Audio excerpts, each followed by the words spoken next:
The beautiful grounds at the University of Virginia, the site of this rubber match between two ranked ACC opponents. As the 24th ranked Wake Forest Demon Deacons look for a road series win against a top 10 opponent, the University of Virginia Cavaliers. And we welcome you inside our broadcast booth at Disharoon Park in Charlottesville, Virginia with Gabby Sanchez. I'm Mike Farron.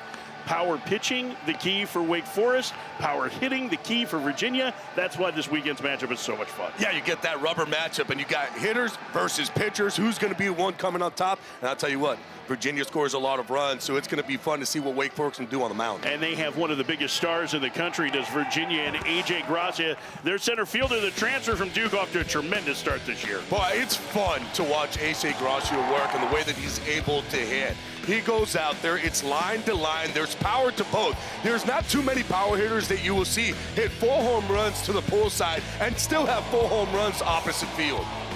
Javar Williams has taken over the top of the lineup for Wake Forest, and he is having an outstanding season as well. I'll tell you what, Javar Williams worked on his swing in the offseason. Boy, it has paid off. 5 home runs so far this season. He only had 4 last year. And by the way, 4 of those 5 home runs are to the opposite way. He's been swinging the bat really well. It's a short, quick swing through the zone.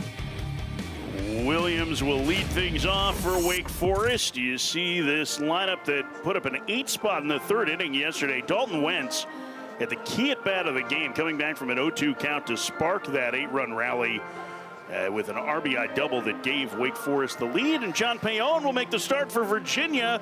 The freshman right-hander on the mound, waiting for first pitch as he gets the ball on Sundays. The Massachusetts native has done a nice job so far in their rotation. Yeah, I like Payon a lot. He's a big presence on the mound. It's like a 3-pitch mix. He's got a sinker, slider. He's more east to west style pitcher. He's going to throw that sinker. He has the slider. He will throw an occasional changeup. He hasn't gone righty changeup yet. All the changeups have been against left-handed hitters, but he is in attack mode. 22 strikeouts, only 5 walks so far this season. Series on the line today between number 9 and number 24 in the country as Javar Williams digs in. A signal to play ball, Payon into the line, and the first pitch of the ball game is hit on 2 hops to second, and 1 pitch, 1 out for Payon in the first. And that's exactly what Payon wants to do. It's attack early and get himself his ground balls. He has a high ground ball rate. He's in the 91 percentile in baseball with his ground balls. So it's a lot of those sinkers that's going to create those ground balls. So as a hitter, if you're thinking about pulling, you're actually hurting yourself. You got to really think trying to stay inside that baseball and drive it right back up the box. Cade Lewis takes a strike. The first baseman's been battling a groin issue. Transfer a year ago from Butler. He was one of the top hitters last season for Wake Forest as well. Really talented top of the lineup here for Wake. The 0-1 popped up. Shallow left. That's Eric Becker, the star shortstop, who makes the play. 2 up, 2 down. A good start with some weak contact for Payon, and here is Dalton Wentz.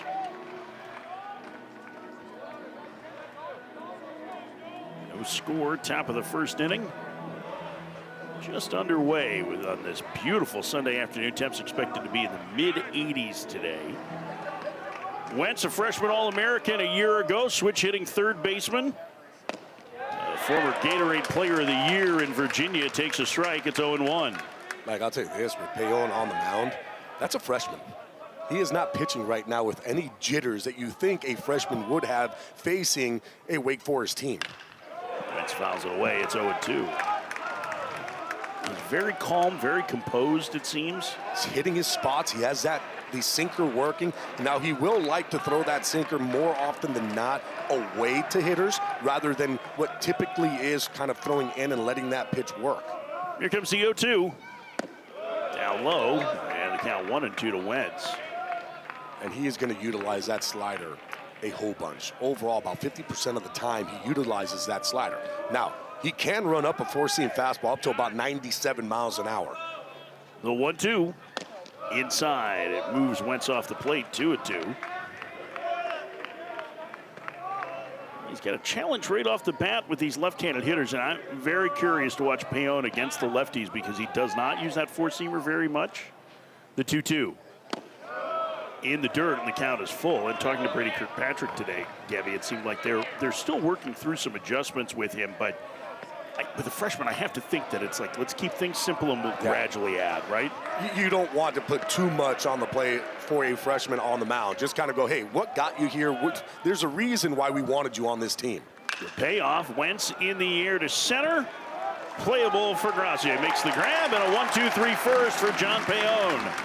We head to the bottom of the first. Wake nothing. UVA coming to bat.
No score as we head to the bottom of the first inning. One of the top scoring teams in the nation, the Virginia Cavaliers, and Sam Harris back in the lineup today. The Duke transfer missed yesterday with back spasms.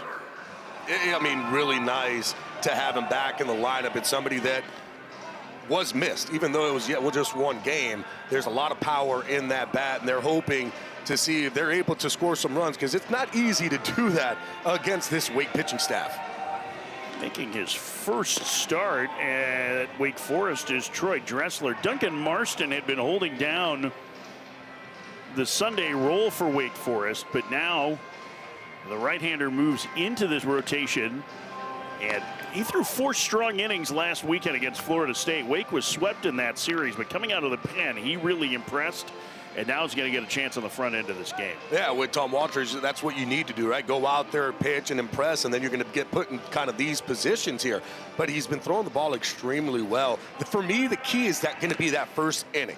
If he's able to get out of that first inning, then he's able to kind of settle in and cruise. He's got this vertical attack. He loves throwing that four-seam fastball to that top part of the zone. He tunnels that really well with a breaking ball. So he kind of lives north and south, fastballs up, breaking balls down. He's had a lot of success with the strikeouts so far, 29 strikeouts so far this season. He doesn't really walk too many guys either. So for us, it's going to be, hey, can you get that fastball up in the zone against these Virginia hitters? Eric Becker leads off. The two-time college national team player swings and misses the first offer. He gets 0-1. As much as Gracia gets attention as a potential top 10 pick, Eric Becker is likely to go on day one as well for Virginia. He is a really, really talented offensive and defensive player. Bounces it foul, it's 0-2.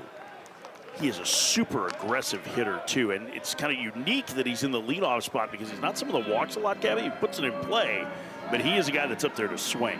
Yeah, there's a lot of power in that bat. Got 5 home runs so far in this season. But you're right, he's looking to do some damage. He's behind on the count here, 1-2. Just underway in the bottom of the first in the rubber match of this 3-game series between two, not just postseason hopefuls, but Omaha hopefuls in the ACC. The 1-2. That one dumped down the left field line. It's a long run and going foul as Torres got his first start of the year yesterday, unable to get there. And the count remains 1-2. It's fun, too, when you see a guy like Dressler on the mound. And typically a guy that's been coming out of the bullpen, hasn't really been a starter. There's a lot of off-speed pitches early, but he's got a good fastball. It's 93 to 96. He's going to have to be able to utilize that to get guys off of that breaking ball. The 1-2. Swing and a miss. You got Becker on strikes to start the bottom of the first. And this is what we talked about, that north to south. It's a knuckle curveball that he's able to throw. He gets on top of it. A lot of action to that pitch, especially if you're up there knowing, hey, there's 93 to 96 to the top of the zone that I got to get on top of. You tunnel that curveball well, it's going to be tough to hit. A.J. Gracia bats and takes a strike. It's 0-1. Gracia played first base yesterday with Harris out of the lineup. The center fielder is off to a terrific start. One of 7 Duke transfers on this Virginia roster. And he is looking like a first-team All-American as he takes inside and the count 1-1. He has gotten bigger and stronger these last 3 years, Gabby. This is really one of the best players in the country. Really is, and you'll see the swing, there's not really much movement to it. It's all about get that foot down and deliver the backside. Takes in the dirt, the count 2-1. And I think we saw in the open his on-base percentage up over 500 this year. I have to think that that helps with his swing decisions as well, that there's just, he doesn't have a whole lot that he has to get going early. Yeah, there's really no movement to it, so he's very, very quiet at the bat, so he's able to let that ball actually get a little bit deeper. The 2-1 in the air, pretty well hit to left center. Williams, though, moving under it, makes the catch. 2 up, 2 down in the Virginia first. If those two are the established stars in the Virginia lineup, the guy that is breaking out this year is coming to the plate, and Sam Harris, another of the Duke transfers on this roster. Left-handed hitter from Urbandale, Iowa, has been off to a great start. He was a key platoon bat for Duke last year. He actually drove in the winning run in the regional final, their comeback victory over Oklahoma State last year. But he is off to a tremendous start. Gabby, he hit a home run earlier this year, 464 feet over the batter's eye in center field. This is a very big human being, and we saw him during BP today. It's every bit of 6'5". Chopper towards the middle. The freshman J.D. Stein on the run makes the play. And a 1-2-3 first for Troy Dressler. Good start for both starters. No score as we head to the second.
Eric Becker was one of the key contributors to Virginia's team a year ago. They were ranked second in the country to open the season, but then ended up missing the NCAA tournament. Last year, the preseason #1 and #2 teams, A&M, Texas A&M and Virginia, both missed the tournament. You can see exactly what happened as their offense got going later in the year. The pitching got better, but just not enough wins on the table. And then everything changed as Luke Costello leads off for Wake Forest. Brian O'Connor, who essentially built this program at Virginia, took the job at Mississippi State. And Chris Pollard comes from Duke to take over after building the Duke program. I think there's so many similarities between what Brian O'Connor did at Virginia, where they were going to go Division III in baseball when he took over, and built this powerhouse here. And what Pollard did at Duke, who had really no recent baseball history, 4 super regionals in 8 years, including hosting one and being a win from Omaha in the last 2, including a loss here at Virginia in 2023. So he is a very, very good coach, and a local kid too, to boot. That's the thing, talking with Pollard and what he was able to do at Duke. Duke was always known as, it was just a basketball team. Like, that's what Duke was. And then all of a sudden, he was able to kind of flip the narrative and say, hey, no, we can get baseball players here. I've told you plenty. I tried to go to Duke until they said, what was your SAT score? And then I couldn't get into Duke at all. But that was a program. It was not easy to get into there. And he was able to build a very successful program. And then all of a sudden, told us in our call that, you know, this was a dream scenario for him to be able to come to UVA and be the head coach. He grew up in Amherst County, Virginia, about 45 minutes from here, as Costello's worked the count full and gets hit by a pitch to start the second. We were saying he had dinner with his parents last night. He said he's seen them more in the last 8 months than he probably had in the previous 8 years, despite the fact that he'd been at Durham. He said, do they come up to every game? He said, my dad is here at every game, and he's got his cronies now in the stands. He's got his buddy. crew. And he shook his head like only somebody who has a good relationship with their father can, because you guarantee that he's hearing it from his dad, from all his dad's buddies about every pitching decision. So Matt Conti will bat. The right-handed hitting catcher getting to start behind the plate. It appears that there were a warning on eye contact being made between Bayonne and the hitter Conti. That's a point of emphasis for umpires this year. Conti in the air to right. That one's pretty well struck. Back to the fence and making the catch is Ennis, the freshman right fielder. Just in front of the fence is one out. Gabby, this always feels like one of the bigger parks in the ACC, but the ball will go to straightaway right and straightaway left. I mean, even watching BP today, the ball was flying out. So I feel like the wind, too, is pushing that ball to the outfield. We saw the earlier with, who was it, with Gracia, who hit a deep fly ball to center field. So the ball is traveling here today. That ball was well struck. Boston Torres, the transfer from VMI, takes a ball outside, 1-0. He made the start yesterday for the first time this season. He'd been dinged up with injuries. He had a terrific day at the plate. 3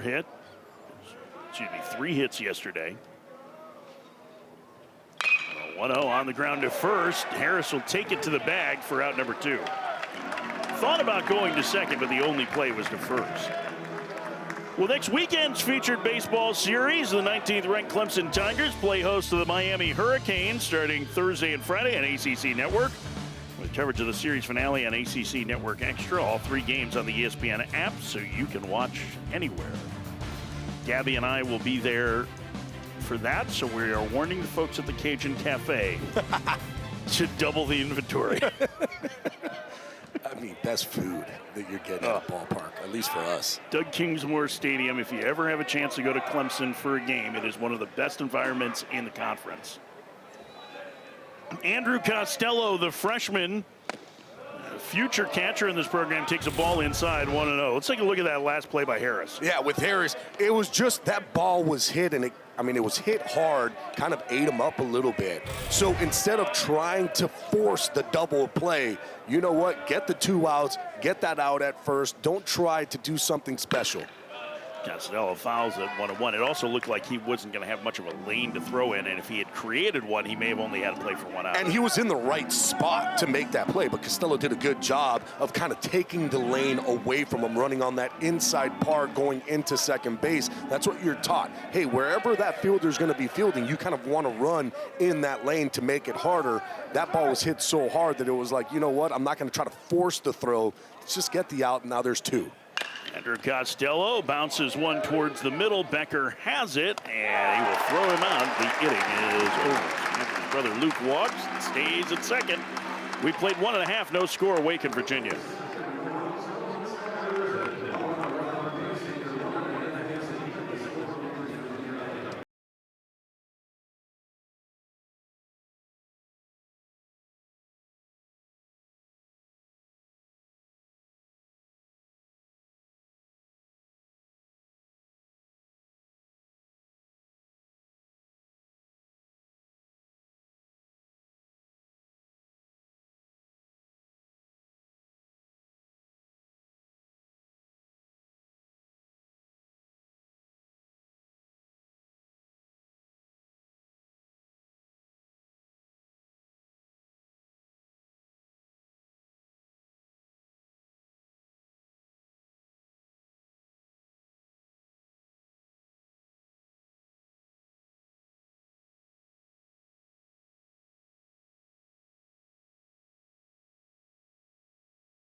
Dressler getting his first start for Wake Forest. Terrific outing out of the bullpen last week against that powerful Florida State squad. I tell you what, when you look at Dressler and the way that he throws the baseball, it's an attack fastball to the top of the zone, and it's a good one, 93, 94, 95 miles an hour to the top part of the zone. But the pitch that has really been working for him has been that breaking ball. He worked really hard off of that breaking ball to get that 12-6 with that spike. First pitch to Joe Tiroli, the second baseman, is a ball high. It's 1-0. So Dressler went through some big mechanical adjustments with Eric Neeson, the new pitching coach at Wake. Neeson is in his third tour of duty. He was a former player at Wake, had been in the Astros organization. He called it his third tour with Wake Forest. I love that. But he has been working with him in the pitching lab. And one of the things that they worked on, Gabby, was trying to get him to stack better in his delivery. And I think you see it there, the way that he kind of lifts that leg and stays upright is helping him drive forward better and command the baseball a little bit better, they feel like. Yeah, commanding the baseball a lot better, being able to utilize his legs, and that's kind of what he wasn't able to utilize before. And all of a sudden, you're starting to see the pickup in velocity. But not only that, it's helping the breaking ball. One of the other things that they worked on him was pitch shaping of that breaking ball. He had more of like a slurve, and it was inconsistent. So they talked to him and said, okay, we need to get you something that's kind of playing off of that fastball. Foul, that's full. And we're going to utilize a curveball. And they changed up the grips a little bit. He got to be able to spike that curveball. It's going to get him a lot more action going up and down to really play off of that good fastball to the top of the zone. And then they added in a slider. They basically separated out. The slurve is caught between a curve and a slider, and then they added a little bit of a slider to give him something horizontal. He painted that fastball perfectly for out number one. So here's a look at how he uses all of these pitches. It's basically three different fastballs, Gabby, and then, I mean, he'll use that curve and the cutter and that changeup as well. The change has come a long way, it sounds like. So while he's been in the bullpen, they are hoping that he can help to stabilize Sunday a little bit, and he's off to a great start against a powerful offense today. Yeah, when we were talking to Tom Walter, he basically said if we could get 4 innings, that would be fantastic.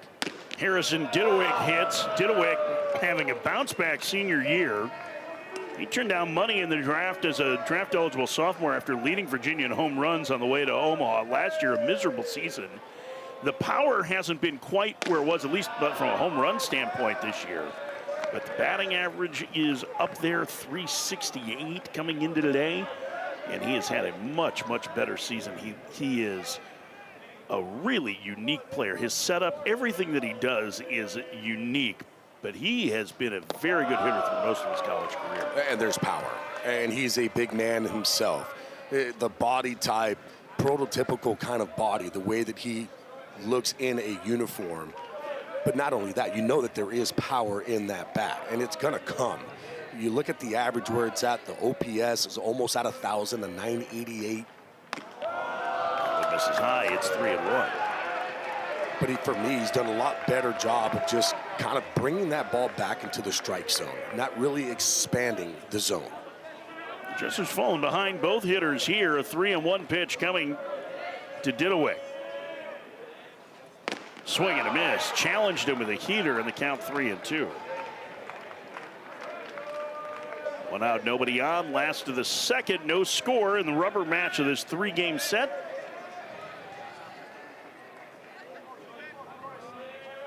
And Dressler delivers a big over-the-top curveball, back-to-back strikeouts. So this is the thing with Wake Forest. Yeah, it's disgusting. But this is the thing with Wake Forest. It's so interesting. They have the highest average fastball velocity in the country coming into this weekend, and yet pitches like this are what they live on. Right, because as a hitter, you're going up and you're like, okay, it's a 3-2 count. This guy's going to challenge me with a 94, 95, 96 mile-an-hour fastball to the top of the zone. You see the ball start in the top of the zone, but it's the breaking ball. It's not that fastball. 2 outs for Duke transfer Noah Murray, who fouls it back. It's 0-1.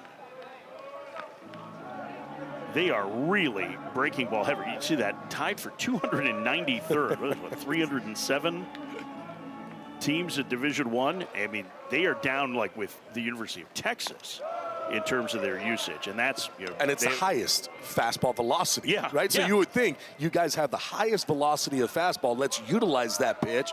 But no, they're utilizing the breaking ball to really make that fastball look even harder. Okay, so how do you approach this, right? Like you generally want to hit off that fastball, so how do you do that at the plate? And to do that, you know what you have to do as a hitter, and kind of, it's a weird process, but you almost have to turn the field. And you got to think more right center as a right-handed hitter, right? You got to let that ball travel a little bit more. You're not trying to think pull. If you think pull, you've got no chance because those breaking balls are going to kill you. So you have to back the field up, get that fastball, stay inside, and drive it to right center, because when he does throw you that breaking ball and it is a hanger, you still have room to play with where you can keep that ball fair down the left field line rather than just pulling that ball foul. No team has struck out a higher percentage of hitters this year than Wake Forest, and Dressler just struck out the side in the second. 4 punches already for the righty, making his first start for Wake. And Dressler, how about striking out the side, utilizing the fastball, the breaking ball, and going straight heat.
No score as we start the top of the third. John Payon about ready to start his third inning of work, and Chris Pollard has identified that.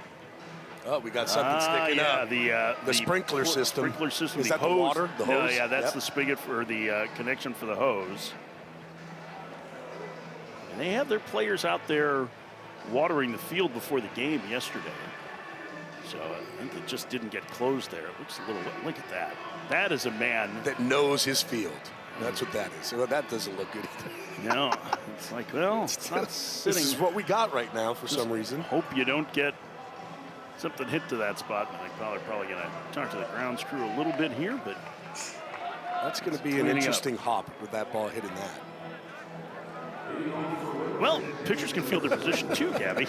They better. Don't let that ball get by you in this direction. Pollard told us a great story today about John Payon, the starter. So Payon was originally committed to Duke with his staff, and they got a look at him when he was a sophomore in high school. Remember, this is under the old recruiting rules, right, where you could contact players before August of their junior year, right, when things really started to change. And so he got a chance to see him. He had been tipped off to Payon by one of the players that he had when he was an assistant at Davidson, Jamie McDonald, who had said, hey, my buddy has a son who's a pitcher, and I think he might be pretty good. You might want to take a look at him. And coaches get a lot of emails like that, and so I'm sure it was in the back of Chris Pollard's mind for a while. They go to a tournament at Lake Point in Georgia, which is where a lot of the really good amateur tournaments are held. And he said, we're watching him, and he's like, and all of a sudden I put 2 and 2 together, and I go, hey, this is the kid that Jamie McDonald told us about. And they were super interested in Payon. And he emailed Jamie back, and he said, you were right, this kid's really good. He's like, you have to help us. And they got in the door with him and got him committed really early on. The Payon, a Massachusetts kid, as he faces the freshman J.D. Stein, and misses outside ball 1. But so he's a guy that has he had a ton of helium going into his draft year last year because he was a monster at the area code games. He was touching 96 at area codes, which again, like one of the premier scouting events for soon-to-be seniors in high school. It was the third highest fastball velocity of any pitcher there. Number one was Seth Hernandez, who was the top draft pick of the Pirates last year. This one popped up, foul territory, first base side. Harris comes down the line. Sam Harris makes the play for out of the 2. But he pulled his name out of the draft to first. The thought was he was going to go to Duke to join Sam Harris there, and instead, when the entire staff transitioned to Virginia, he was one of the 10 commits that they had for this year from Duke that flipped their commitment to UVA as well. Usually when you're going as a recruit to a team, a lot of times you're doing it for the coaching staff, right? You know the coaching staff, that's the ones that you're interacting with the most. That's where you're comfortable. And when the coaching staff does move, the first thought is, well, they wanted me at Duke. Are they going to want me at Virginia at this point? Or do I just stay at Duke because I already know that I got in there? And, of course, Pollard said, no, if you want to come, we're happy to have you. Well, they had an incredible recruiting class lined up. I mean, as it was, the number of top 250 players that they had from last year's recruiting class was very high, and 3 of the top 150 on the mound. We saw Jaden Stroman, the younger brother of Marcus Stroman, pitch yesterday. Payon was in that group.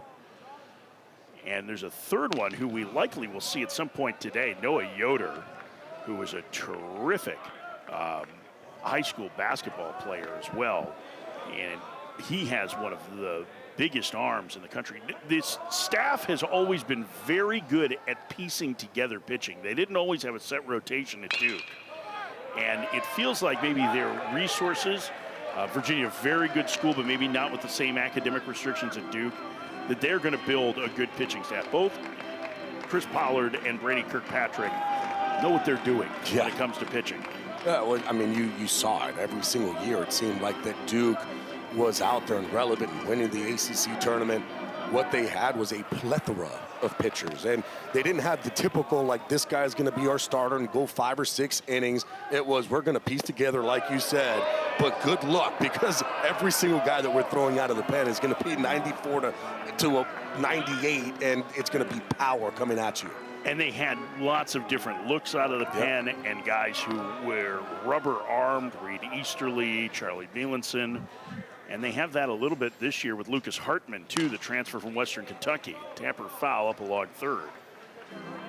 It's more that modern idea of we don't have starters and relievers, we have out-getters, right? Yeah. And that's what they did such a great job of. And again, 4 super regionals in 8 years at Duke University is nothing to sneeze at. Now, the expectations are a little higher when you come to a place like Virginia, too. I mean, you're talking about 7 Men's College World Series trips since 2009. Outside, ball 4, and the extremely selective Javar Williams draws a 2-out walk in the third. That's one of his great strengths, too, as he has an outstanding idea of the strike zone. First walk issued by Payon. And really the only guy that you don't want to walk if you are Payon, 18 for 20 in stolen bases, is Javar Williams. I'm going to be interested to see if they go ahead and send him early. I would expect him to try to get into scoring position for Cade Lewis, but you also have that ability with Cade Lewis to leave the ballpark. So it's kind of what Tom Walter thinks is going to happen. You have a pitcher on the mound that really throws a lot more ground balls than he does fly balls by a lot. So if you feel like your guy can get underneath it and explode, fine.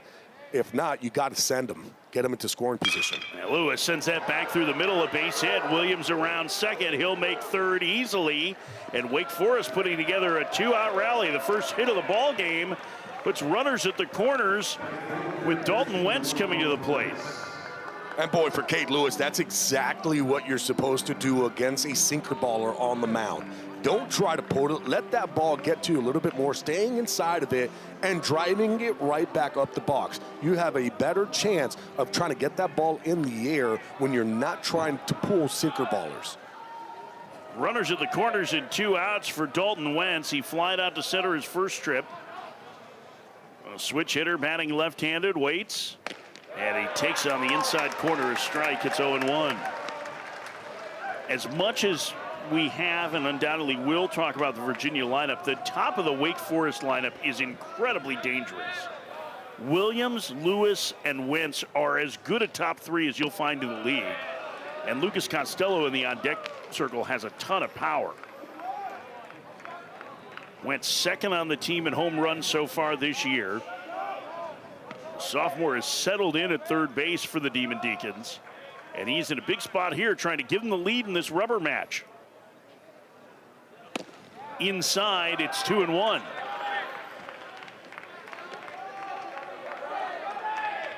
Now with Payon on the mound, he is going to be able to utilize that inside corner to lefties. Where he stands on the mound, he's on that first base side of the rubber. Now he does close himself off with guys on base, so he does have that little deception to him.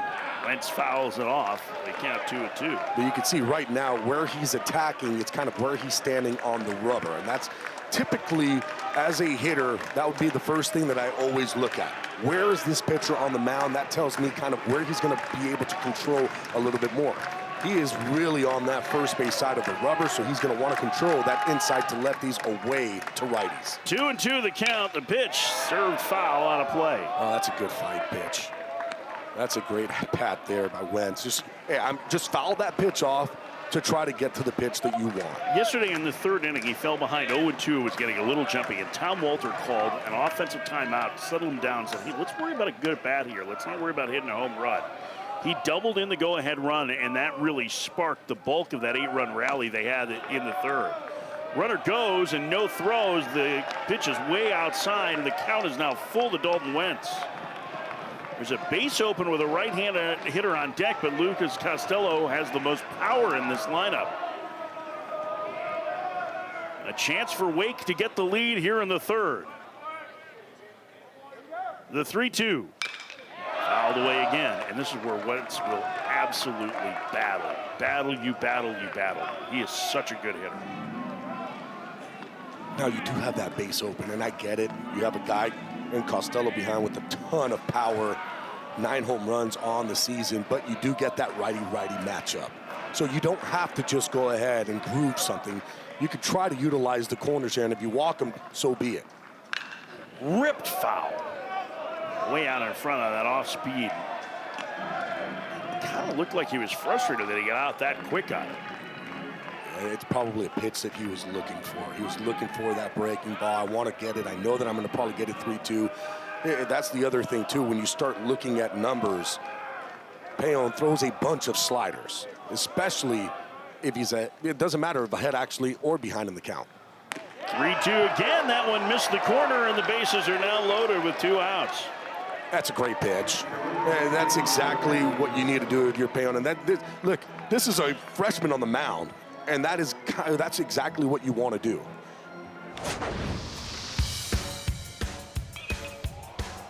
Well, this is Costello on Friday, and this is what you're going to have to deal with right now if you're Payon. It's a guy with a lot of power, 9 home runs on the season. He can hit the ball out of every single part of the field. It doesn't have to just be pull side. He can hit it out to center. He can hit it out to right center. There's bases loaded. Right now, if I'm Costello, I'm looking for a pitch out over the plate. I'm looking for that fastball out over the plate. He likes to tunnel that sinker away with that slider away. So you could do one or two things. You can move up on the box to try to limit that slider, or you can move in to basically say, if you want to throw it in, I'll give you that. But anything out over the plate, I'm going to try to just make hard contact, drive that ball to right center field, and see if they can get some runs coming across. Bases loaded, 2 outs. Costello hit by a pitch on a 3-2 pitch his first trip. The Erie native playing with his brother, the sophomore, waits. And the first pitch. And he lines it into left field, sinking in front of Didoweka, base hit. 1 run is home. Another man coming around third. He will score. It's a 2-out, 2-run single for Luke Costello. And Lucas Costello has given him a 2-0 lead.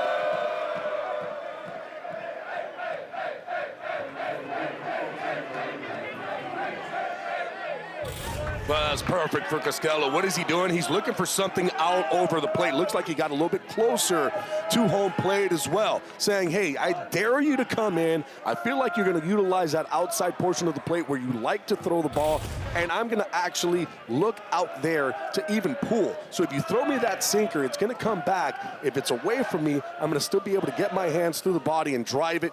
He did it there. That's big runs on the board for Wake Forest. Matt Conti flew out to the fence and right his first trip. The catcher takes outside 1-0. Tom Walter told us before the game, this is probably their best offensive lineup that they can run out there for Wake, and the one that we are going to see most days from here on out. Conti getting the start. He's been starting twice a weekend over Jimmy Keenan, the other key catcher they have. Here's the 1-0. Conti lines it into right field. That's a base hit.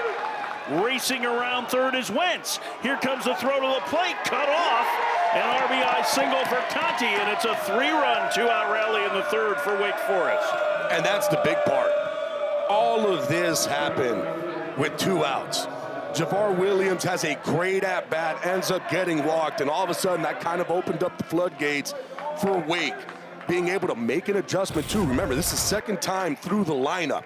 Understanding, okay, this is what this young freshman did to us in that first time through. What are we going to do to make the adjustment? Okay, he's throwing that sinker off the plate away. We're going to do one or two things. Get up or let that ball travel, hit the ball the other way. Boston Torres swings and misses at the first pitch. It's 0-1. Torres, who has been banged up, second team All-SoCon last year. He set the VMI record for most runs and most runs batted in a single season. Left-handed hitter waits, and he bounces it foul. It's 0-2. Talking with Tom Walter before the game, he said, boy, he's just such a professional approach at the plate. Pitch-to-pitch adjustments. And a junior in college who hasn't played at a high level, VMI in the SoCon, that's pretty impressive to hear that. That's high praise from Tom Walter. He's had a bunch of first-rounders lately. The 0-2. Torres lines it foul. You could just see the adjustment that Wake has made, especially second time through the lineup, where guys are understanding what a pitcher is trying to do to them. A lot of times, hitters will stay stubborn, right? Like, no, this is my approach and this is what I'm going to do. And you can't be that way to be successful in the box. Outside, the count 1-2. A long inning for the freshman Payon, now at 50 pitches on the game. And it started innocently enough. A ground out and a foul out to the first baseman for the 8 and 9 hitters, but the top of the order putting together this rally. And Torres with a chance to make it a very big inning. Swing and a miss. He's down on strikes. Payon gets the strikeout. The inning is over. Wake Forest scores 3 times. They leave a pair. They're up 3-0 as we go to the bottom of the third.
Kyle Johnson set to lead things off for Virginia in the bottom of the third. The two-way star made his pitching debut this season on Friday night as a starter, and it was a dominant inning of work.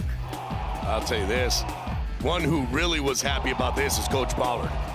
Looking at Kyle Johnson on the mound, the way that he was throwing the baseball, the fastball velocity, my goodness. Up to 97. Johnson, who also serves as the DH, one of those rare left-handed throwers, right-handed hitters. He is as talented a two-way player as there is in the country. And it was interesting listening to the comments before the season. Everybody assumed that Johnson would be their Friday starter, and then a week before the year started, Virginia announced that he wasn't going to pitch to open the season as he fouls the first pitch back. And what had happened was he was dealing with some soreness because he'd gotten out of whack mechanically. They have built a new pitching lab here at the University of Virginia, pitching and hitting lab with folks from Maven Baseball, which is located in Atlanta. Former Clemson star Tyler Krieger is involved in that. And they were able to, because they had basically instantaneous reads on the biometrics they were getting, get Johnson back on track, get him built up. And when you catch him on the right day, Gabby, I mean, this is as talented a lefty as you'll see in the country. There still aren't a whole lot of left-handers that sit 97. Right. He is one of them. I was like, there's not too many guys who throw as hard as he does. But, I mean, how cool is that, too? You come over here to UVA, and then you have, the pitching labs and the hitting labs, and it's instantaneous. Like, hey, we got the information. Here it is. This is what you're doing. This is what we could do to make you better. 1-2. He takes a breaking ball called strike 3 for out number 1. 4 straight strikeouts for Dressler, and the leadoff man gone in the third. We have a couple of softball series finales. After this game, 20th ranked Duke takes on Georgia Tech at 4 Eastern. And the number 23 Stanford squares off against North Carolina right here on ACC Network and the ESPN app.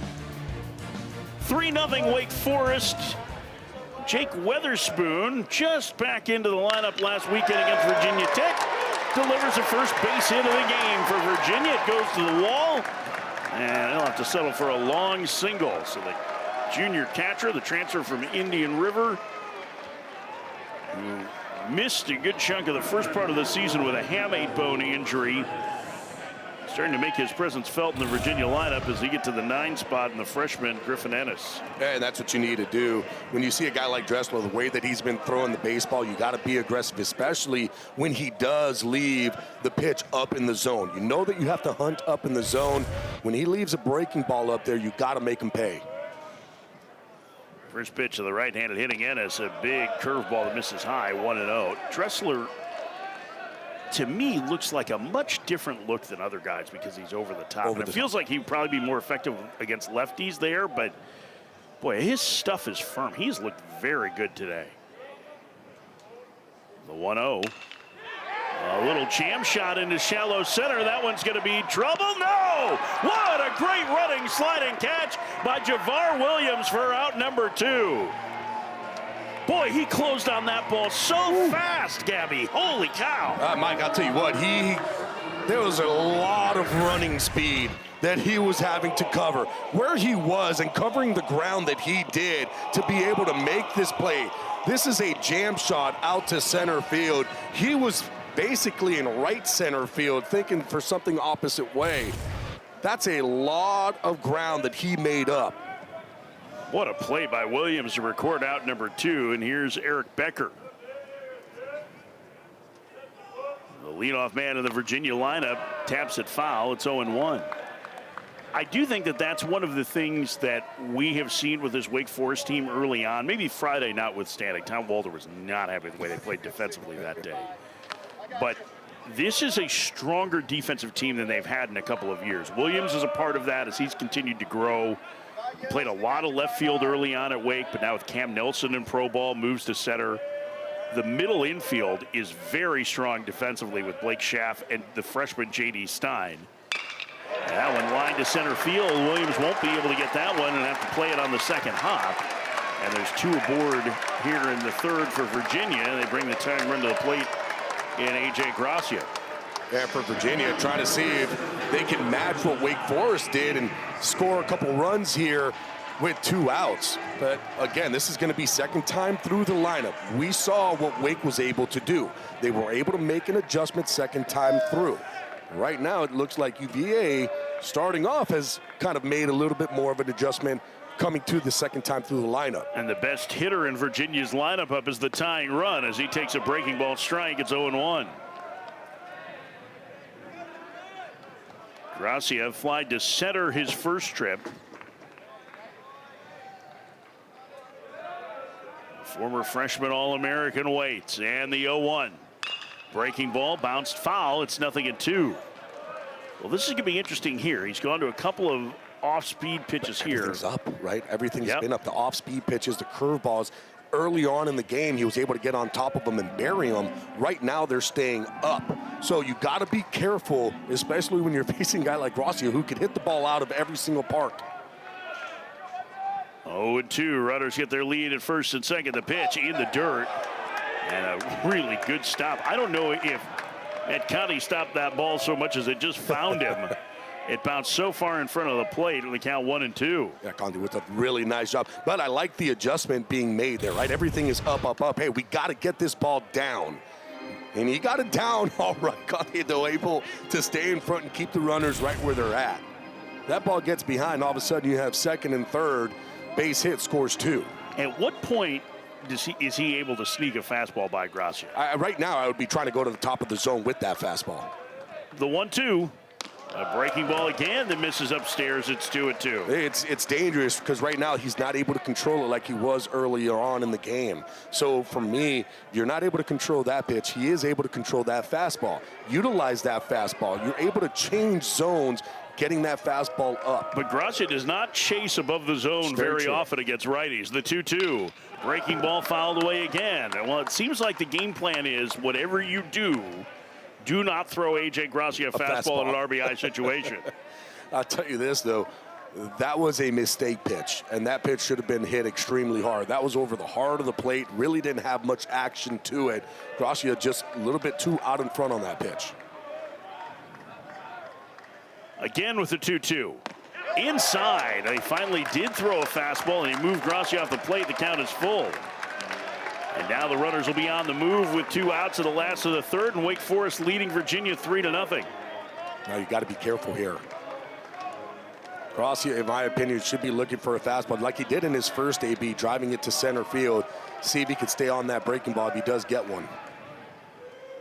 The runners go. The pitch, swinging a bouncer, foul again. And this is turning into a very long at bat for Gracia here.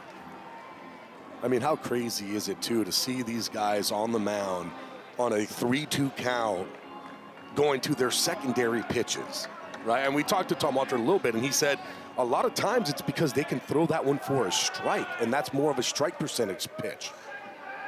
The 3-2 again with the runners moving and fouled back. He tried to challenge him with a high fastball, and Gracia got a piece. Well, it's been all fastballs and curveballs, and I know those are his 2 best pitches. You've got the best hitter at the plate. Does he think about trying to drop a changeup in? Does he try to go to anything else? No, I mean, you got to go. You know what your 2 best pitches are. It's going to be that fastball up, and it's going to be breaking that breaking ball. And I don't think that you kind of go off of that. You don't want to give up a home run on your 3rd pitch. Runners will be on the move again. Pitch number 9 at the at-bat coming. Down low, ball 4, and the bases are loaded. Terrific at-bat from Gracia. Now Dressler's really in trouble for the first time. After a lengthy at-bat, and he'll have to face the powerful Sam Harris.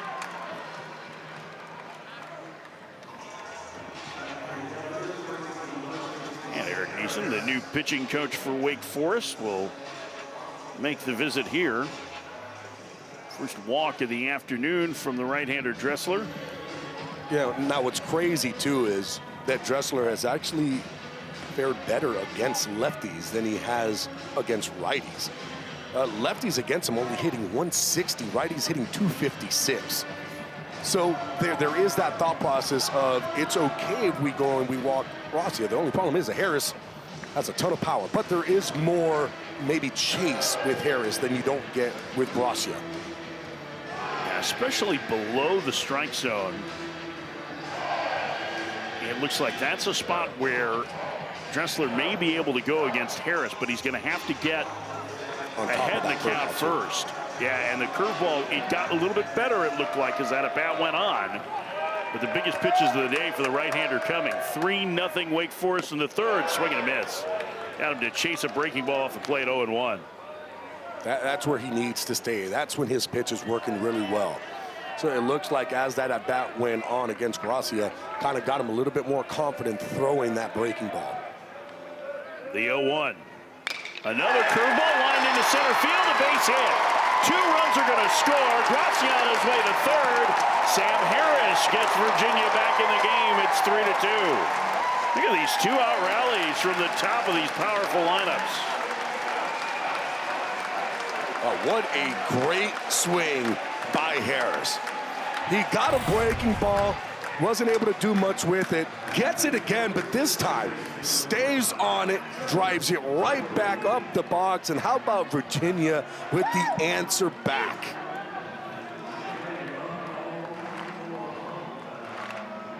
Now the tying run at third. And Joe Tiroli, the transfer from Rider, hits. Swings and misses. It's 0-1. Tiroli off to a strong start after transferring. He does not strike out very much. He has a good idea of the strike zone. And Chris Pollard gonna check with the home plate umpire here. Is it time? I think it's time. They're trying to make sure that the communication device from the coaches to the base runner are working. And I think Eric Tyler, the hitting coach, is going to run out a new band.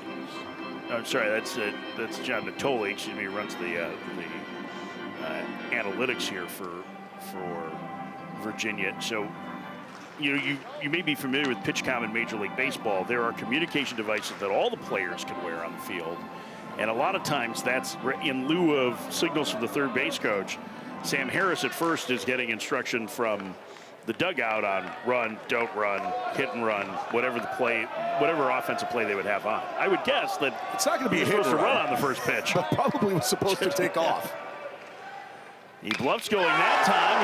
Tiroli hits it high and deep down the left field line. If it's fair, it's a home run. It is a foul ball. An emphatic call by Matthew Schaefer, the third base umpire. Tiroli thought it was fair, and I think the umpires are going to get together and they're going to review it. Eric Simmons being told to back up a little bit, third base coach. So we got it, we know. I feel like he had a pretty good angle and view of that one going over, but I'll tell you this, that ball cleared everything. I lost it when it got up high enough. It went over everything. But I thought off the bat it was going to be foul. It looked foul too off the bat, but it was a lot closer down that left field line than I thought as he hit it. We're going to get a crew chief review here, as they'll head underneath to take a look. This ball was crushed. It was high in the air, and it clears the bleachers out there in left field. It's where the ball passes the foul pole. Doesn't matter where it lands. It's where it's passing the foul pole. If it passes over or in fair territory, it's a fair ball. There you see where the ball is coming back. You can't really see the top of the pole, but that angle would be the one that would give me just a little bit of pause, Gabby, that maybe it was a fair ball. If you feel like it's hooking there, maybe, but again, that's not an angle straight down the line, so it's tough to say. And to really, on that angle that you're getting, to me, it actually looks like it's even more foul than it is fair. Just because of the angle of the replay, I just don't see anything that's going to overturn it for me, especially when you have that third base umpire staring at it down the line and emphatically, as soon as it went, was like, no, that ball is foul. So it's going to be tough to make that change. So we await for the review. See Derek Simmons giving some instruction to A.J. Gracia, trying to describe the flight of the ball. It was going like that. It was going like this. It should be a homer. Okay, so here's the zoomed high home look that we have of this. If you look at the edge of the gray on the left side, you can see it. That would look to be foul. From that angle. This is, that feels, actually now it feels well foul.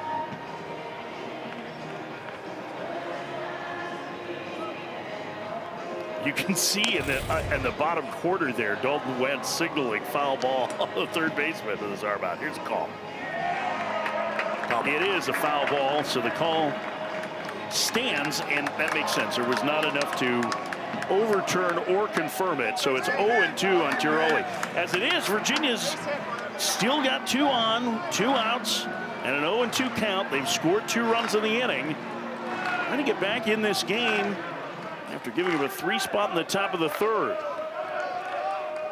The 0-2 pitch upstairs. The runner Harris goes, stops partway between first and second, but trying to steal a run. Yeah, nobody falls for that very often. It's worth a try. It's an 0-2 count. Go ahead, get yourself to second.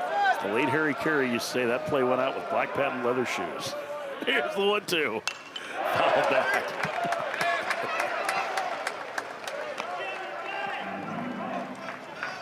One time it's going to work. Like, it's going to work. Somebody's going to throw down to get that runner. Somebody's going to break home. Yeah. It's going to be like forgetting the situation. You didn't look at the pitch calm enough to say, hey, first and third, this is what we're doing. The 1-2 again. Fouled away again. Really leaning on that curveball. Here's the pitch count climbing now for Dressler. It's been a lengthy inning. That was going to be my point, too. He had to sit for a while also, right? Wake had an outburst in that last inning, scoring 3 runs. That was a long inning for a guy who's not a starter. How is it going to bold for him to have that long inning?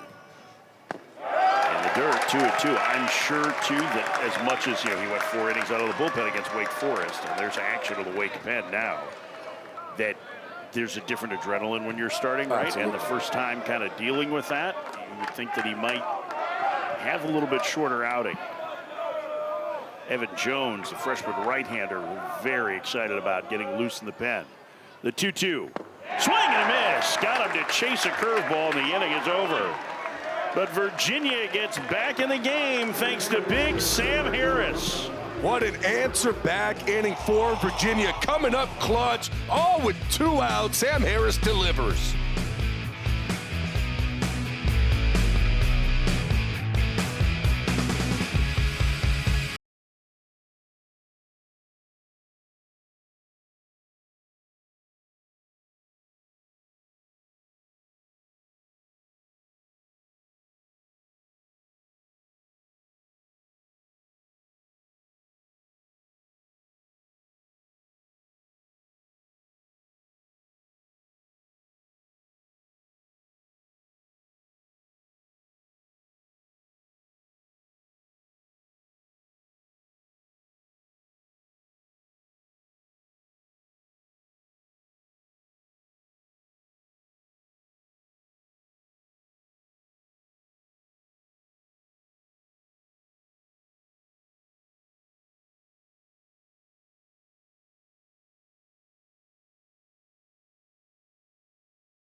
Third inning, the last 2 days have been where the offense has been for Wake Forest. 8 yesterday. Today, they got the lead with a 3 spot. Just a really good hitting ball club. And how about that, too?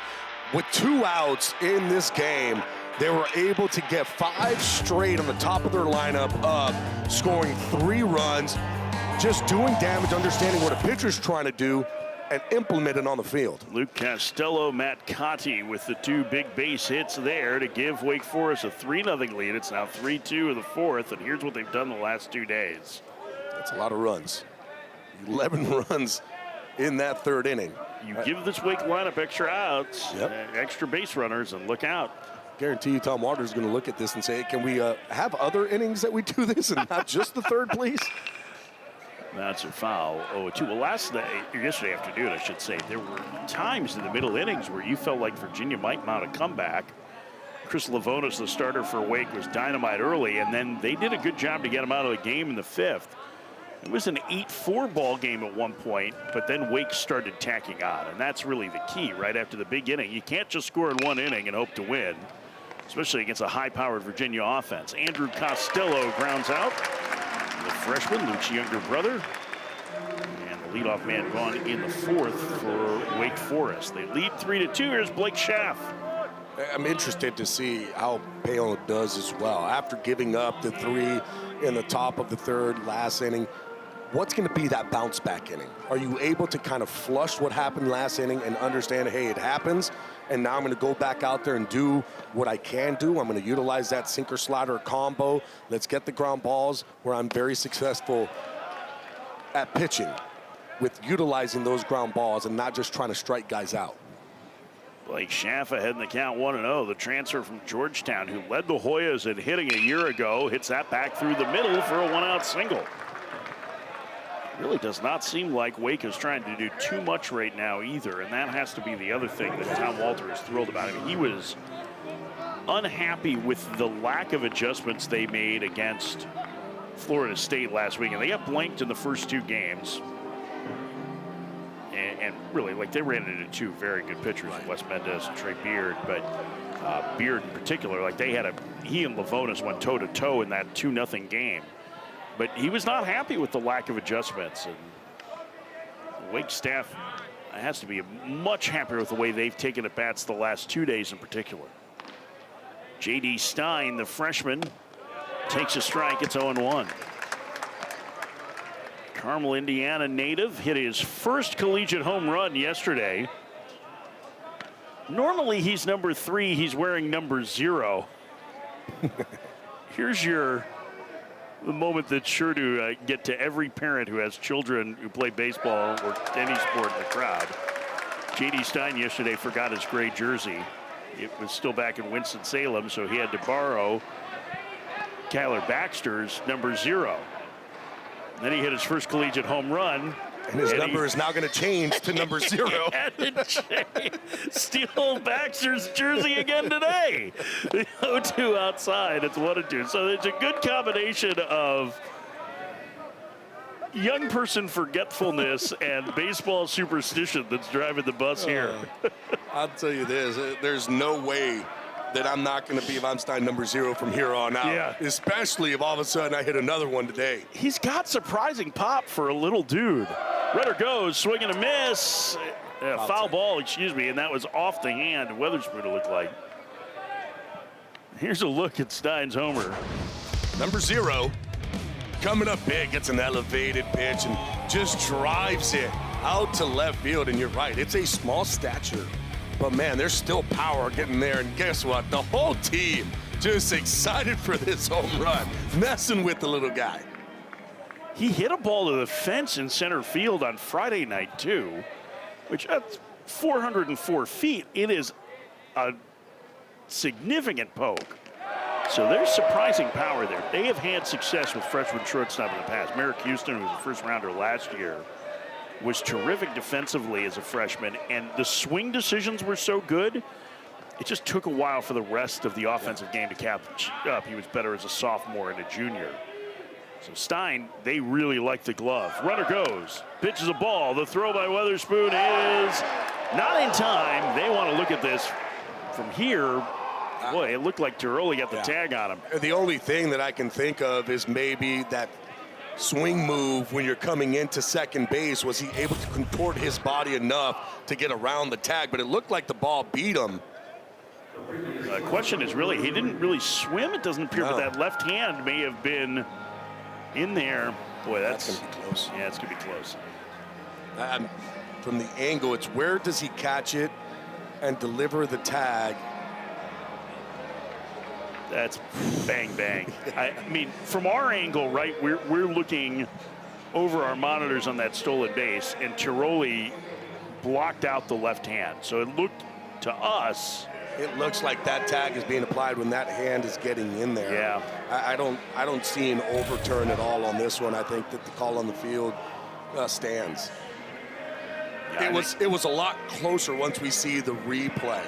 Live, for me, it looked like he was out. But we couldn't see his hand. But we couldn't see the hand. Yeah, we couldn't see the hand, so that's our excuse at least. We're going to stick to that one. I couldn't, I didn't get a look at his hand. That was it. That's why we thought he might be out. We got blocked.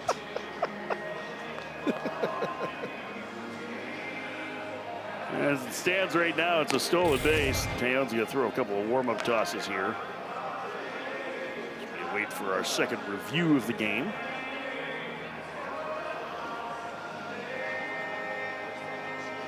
Weatherspoon back behind the plate. I can't believe that Weatherspoon got rid of that ball quickly. Yeah, too.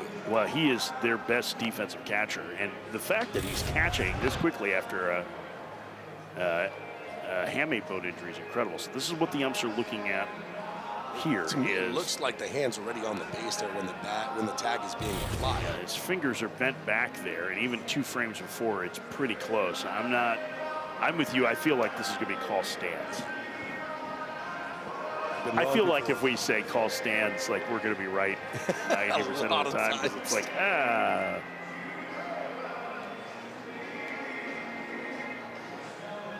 DeBrouwer has got a lot of pro time. The umpire at second base who made the call.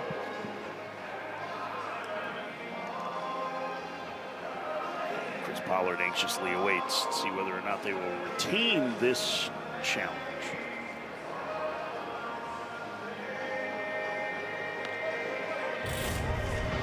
One more look at it here. I mean, this angle is going to be tough to look at because you don't know where that tag is. Yeah.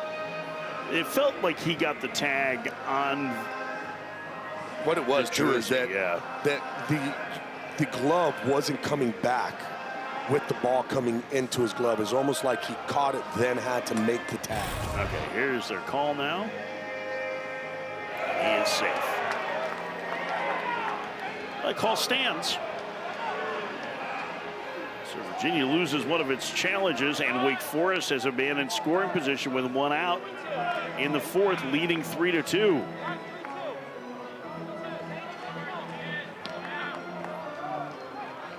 So how could J.D. Stein deliver a base hit? There's a big hole in the right side.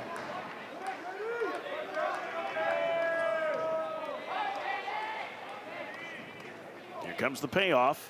Stein dumps it down the right field line, racing over and unable to get there is the right fielder Ennis. It's into the corner. Racing around third and coming home to score is Schaff on the double from J.D. Stein. It's 4-2. Boy, Schaff got a late read on that, Gabby. I think he thought it was going to be caught because he wasn't streaking to third until about the time that Ennis picked up the ball, and the throw going into second may have saved him. I'll tell you this. I mean, great swing, too, by Stein. Staying back on this pitch, understanding, utilizing that outside part, stays with it as he drives it to that right field line. You're right. With Schaff, I don't think that he realized that that ball wasn't going to be caught. What I'm looking at, though, is Wake Forest, and you can't miss that cutoff. You have to be able to hit your cutoff, man, because if they did hit the cutoff, you definitely had a chance at home with Schaff because he wasn't taking off right away. And as that ball was coming in, I was looking at both. He was just touching third base. But because of that overthrow, that ball goes. That's an easy score for Wake. Pitching change for Virginia. Peon out. 1 out in the 3rd. Wake Forest leading 4-2.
home of MLB.tv. So all out-of-market games, live or on demand, plus all your favorite sports on ESPN. We need to tell the people, Carl. We're doing it right now. ESPN is now the home of MLB.tv. All out-of-market games, live or on demand, all in one place.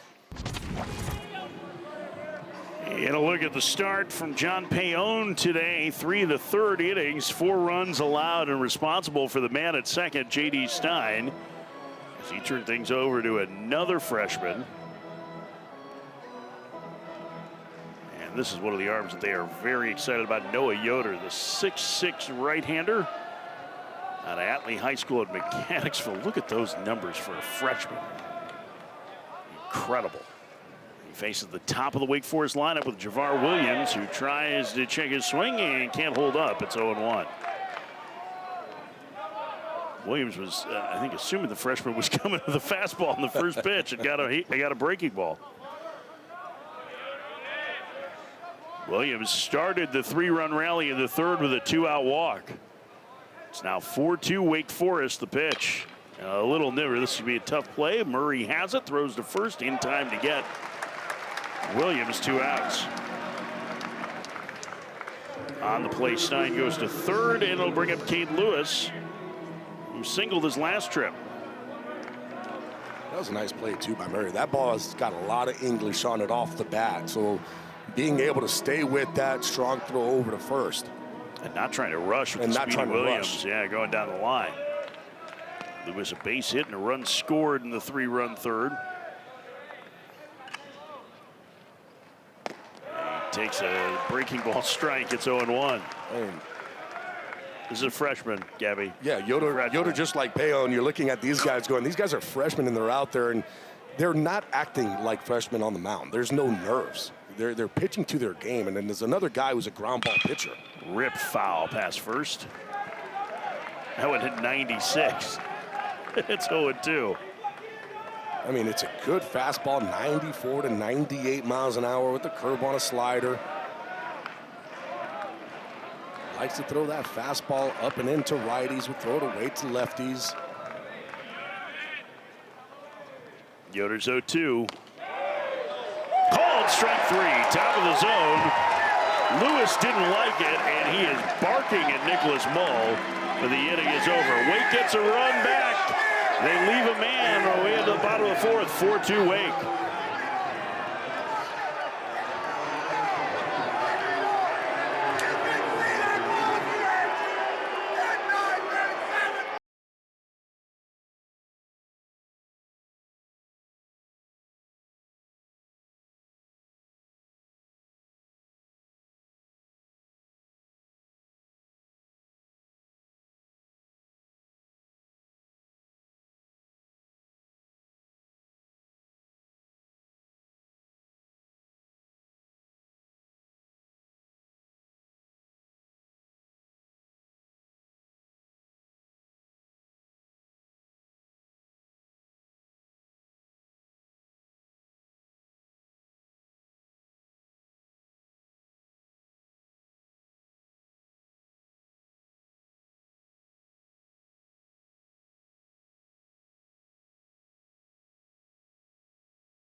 In the fourth, and he's throwing the ball very well for Wake.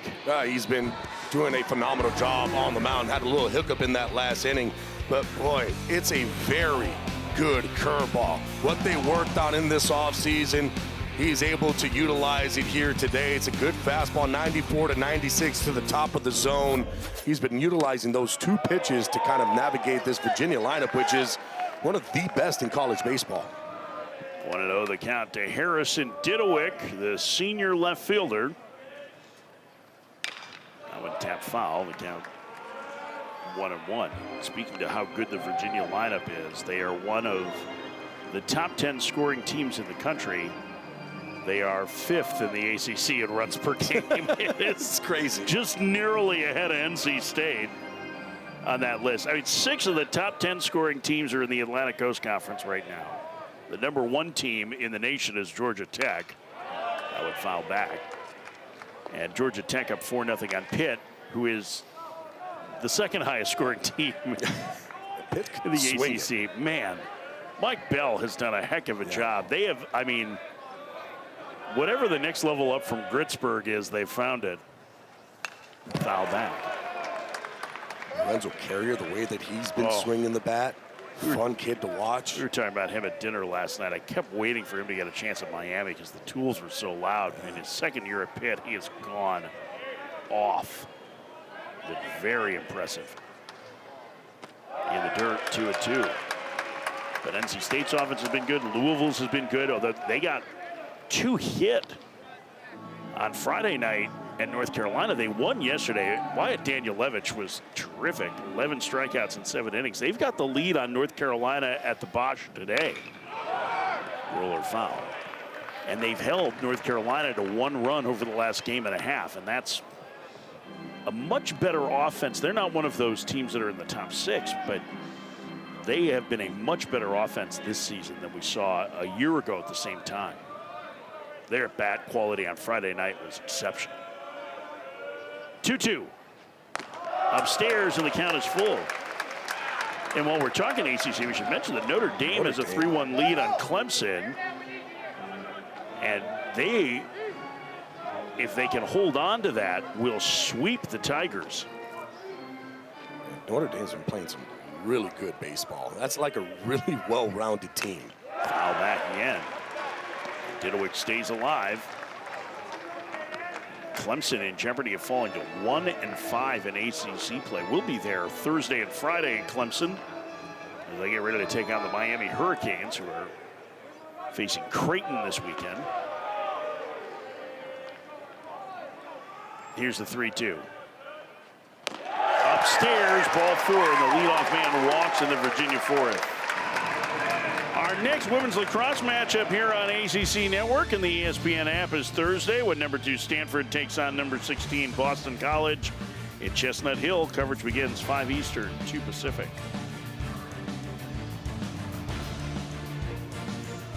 Tying run to the plate is Noah Murray. He has been red hot to start the season for Virginia, the Duke transfer. One of 7 on the roster from Duke. I have a feeling here that Walters, he wants Dressler to kind of continue going out there and seeing if he can get past this 4th inning. But I would have to think that the leash is not going to be that long. It's got to be where, hey, look, we're going to give you an opportunity to see if we can get you through 4. But if you cannot, we got to go straight to the bullpen, because really when you look at this Wake Forest team, that's where, you know, they have the advantage against a lot of teams. It's a lot of firepower coming out of that bullpen. We'll talk to Tom Walter in the next half inning. You saw the right-hander getting loose there, Evan Jones, the freshman. That was part of the plan. If they could get Jones and Ray to cover the last 5 innings today, they'd be in really good shape. They do have Cameron Bagwell available out of the bullpen today. He's coming off a terrific start on Tuesday. And it does sound like Bagwell is going to move into Wake Forest's weekend rotation next week. Blake Morningstar has been dealing with a little bit of stuff, and has struggled in a couple of outings, including on Friday night where he gave up 5 in the first. The velocity's been down. And I think this is a stall now to make sure that Jones is ready, and that we're going to see a pitching change here. Dressler just seemed to run out of steam here. And it was starting to happen in the 3rd. He got through the inning, but after the long at-bat to Didowick and that first pitch to Murray, you have to think that this is going to be it for the right-hander, and here comes Tom Walter. So he's going to go to the freshman Evan Jones here and come out in from the bullpen with the tying run on the plate, nobody out in the 4th inning. Wake Forest leading Virginia 4-2. In this, the rubber match of this 3-game series between ranked ACC foes.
In-state rivals going Tuesday night in Clemson. Number 16, Coastal Carolina, the national runner-up a year ago, and the Clemson Tigers.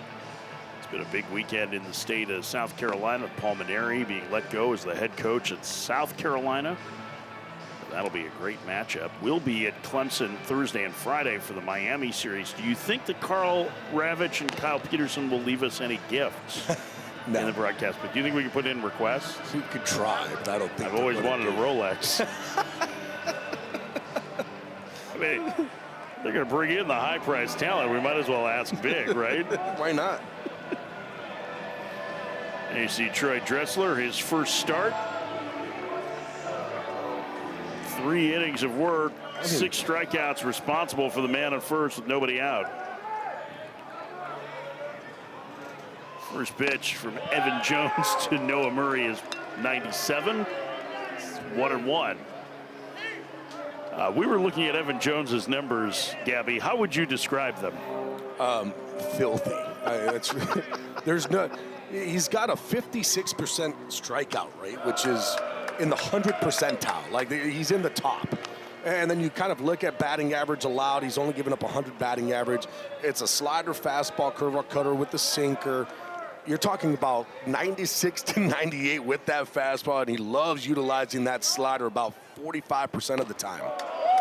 And what misses, the count 3-1 to Noah Murray. I mean, 19 strikeouts and 9 innings of work. That seems dominant. like it's good, yeah. It seems like it's pretty decent. Go out on a limb and say that that'll play in this league. 3-1 the count.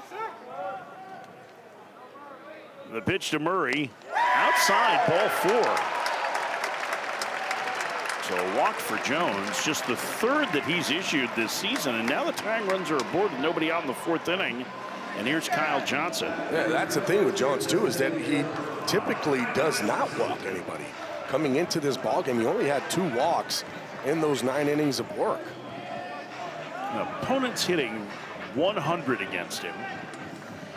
He's given up 1 extra base hit. It was an opposite field home run to Brock Kettleson of Stanford, the talented freshman. First pitch way outside to Kyle Johnson. It's 1-0. And that's a slider. It's got a lot of action to it. For me, almost looking like more of a sweeper than a slider. I mean, he uses that 70% of the time against righties. And that time is called, and a balk is called. And now the runners are going to move into scoring position. A balk is called. The umpires are going to get together on this. I think it was the first base umpire, John Byrne, who was signaling for it. Did you see what happened there? Was a start and stop? I think what's going on, too, is he's not able to hear with the pitch comm. So he's saying the pitch comm wasn't working, and I think that's kind of what got him to move. And take a look at this again and see if we can pick it up. Yep, there's the move, the stop. Start and stop twice, they'll get you for that. So 2 in scoring position with nobody out, and Virginia a golden opportunity to get this game even. Infield back with the 2-run lead. Kyle Johnson, who makes great swing decisions, takes inside. It's 2-0. Well, now let's see if the freshman can slow the game down on the mound for Wake, because things have sped up, and Tom Walters going out there to have this conversation. And that's the situation, right? We've seen a lot of freshmen. We have Virginia throwing 2 freshmen out there. All of a sudden, Walters, hey, I'm going to utilize my best freshman coming out of the bullpen. It's how are you going to react in a game with the crowd and knowing that you're in a top 25 matchup for Wake Forest last series against Florida State. You talked about it. They got swept. They're trying to kind of prove back that, hey, we are a top 25 team. This would be a big win for them. So there's a lot going on in this game for a kind of freshman to try to be at ease and understand that I throw 96 to 98. I'm not going to be easy to hit regardless of any situation that I'm in, and trying to get him back into the strike zone. There is action in the bullpen for Wake Forest. Reese Bowie, the left-hander, getting loose. Second and third, nobody out, tying runs at the on base, and a high strike at 97 to Kyle Johnson. It's 2-1. Xavier Johnson, that's not what you're looking for. That is a pitcher's pitch, top of the zone, outside corner. You're looking to do some damage here.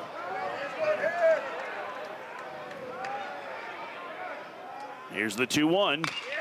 Swung on and hit high in the air, deep to left. Racing over is Torres, and it's gone.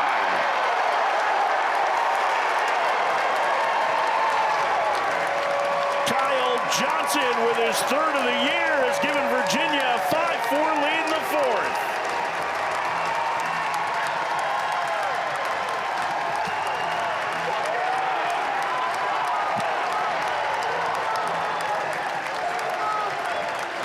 Johnson gets the homer chant and fired up as Virginia's come all the way back. That's what you're waiting for if you're Kyle Johnson. You want something that you can drive. He got an off-speed pitch up in the zone. If you're gonna hang it, I've got to be a good hitter and put a good swing on it. It's exactly what he did. Jake Weatherspoon bats and swings and misses the first offering. It's 0-1. Here's a look at the Johnson homer. Looks to be a slider, just elevated and doesn't do much. A cement mixer that just stayed over the heart of the plate. And how about Johnson being ready for it? Exploding that backside through. What a huge 3-run home run. That has turned the game around in Virginia's favor. I think Johnson enjoyed it, because now Jones has fallen behind 2-1. That's just the second home run that Jones has allowed this year.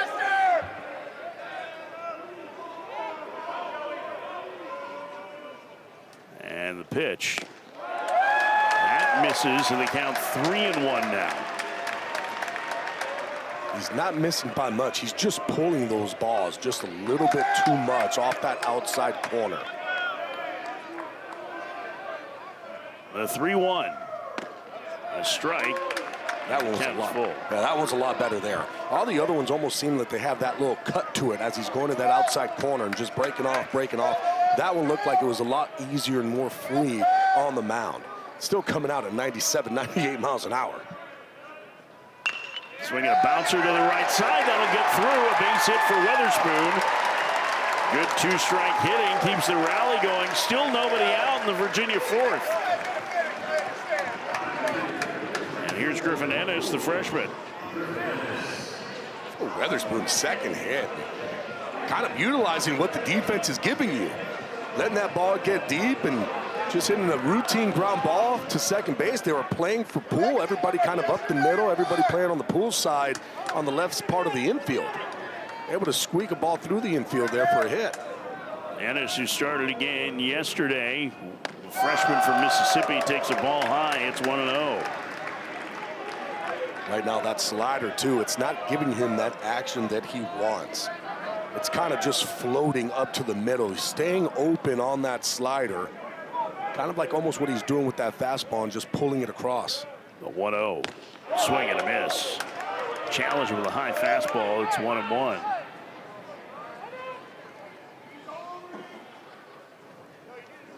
There, Tyler's going to use an offensive timeout here to talk to.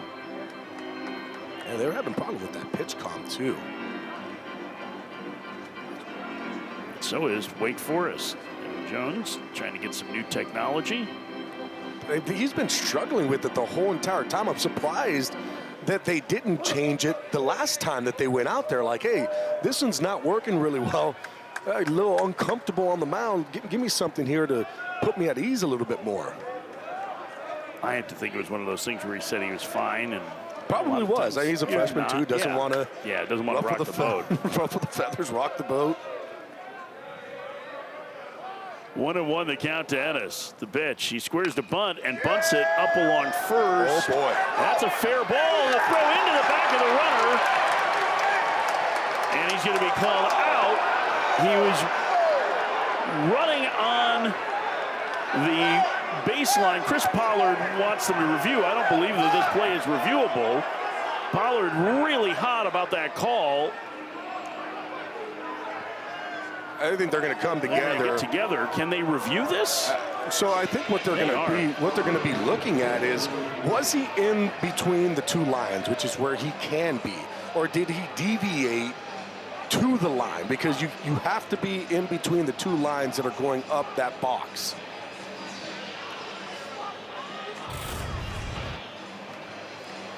So the bunt is going, and here's the thing, it's a perfectly placed bunt. This ball is going up, and it looks like it makes a turn right on that line. No, he's in, yeah, no, that's gonna be an out. You gotta be able to get into those two white lines when you're running. He was obviously on that inside part. That ball being thrown hits him right into the back. Yeah, they've changed the rule in Major League Yes. Baseball on that, but this is going to confirm it. And again, like, this is an interesting review. I have to double check to make sure I'm assuming it is reviewable. Any batted foul within the beyond first and third could be that. Chris Pollard is really upset still.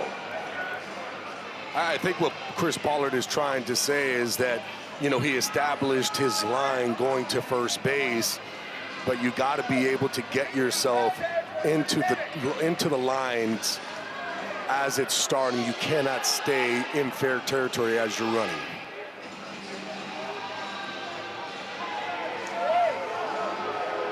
Well, whatever the explanation is, it is not something that Chris Pollard liked as he heads back to the dugout. Ennis is out for the first out, and perhaps as importantly, Weatherspoon has to retreat to first. We'll go 2-3 on the putout, 1 out. Yeah, that becomes a dead ball. As soon as that happens, runner has to return back to the original base. First pitch, down and in. Count 1-0 to Eric Becker. Be cool if it was kickball rules.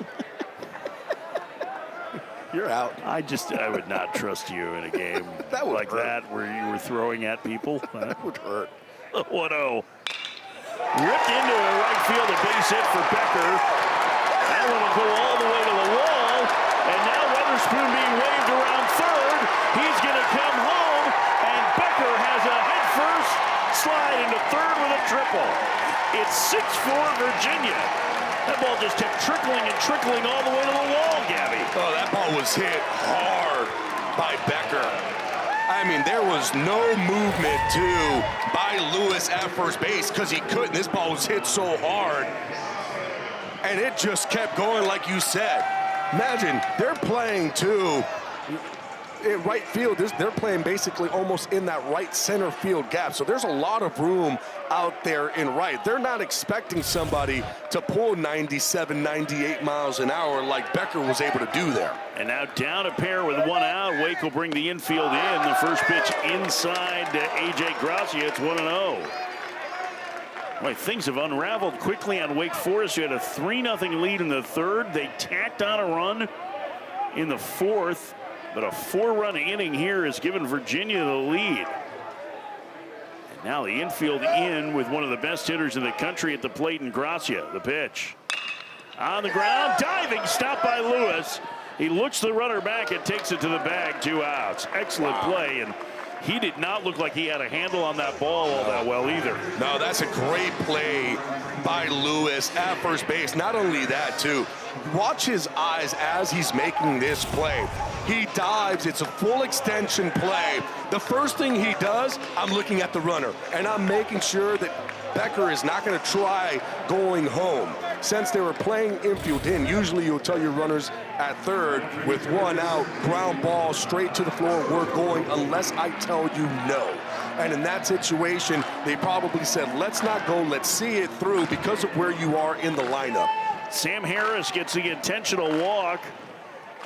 And here's Joe Tiroli, the second baseman. He narrowly missed a home run his last trip on a hanging breaking ball, and he takes one for a strike here. It's 0-1. Yeah, striking out in that at bat. They look at Harris, power guy, a lot of home runs, lefty-righty matchup. No, you know what? Let's go righty-righty here.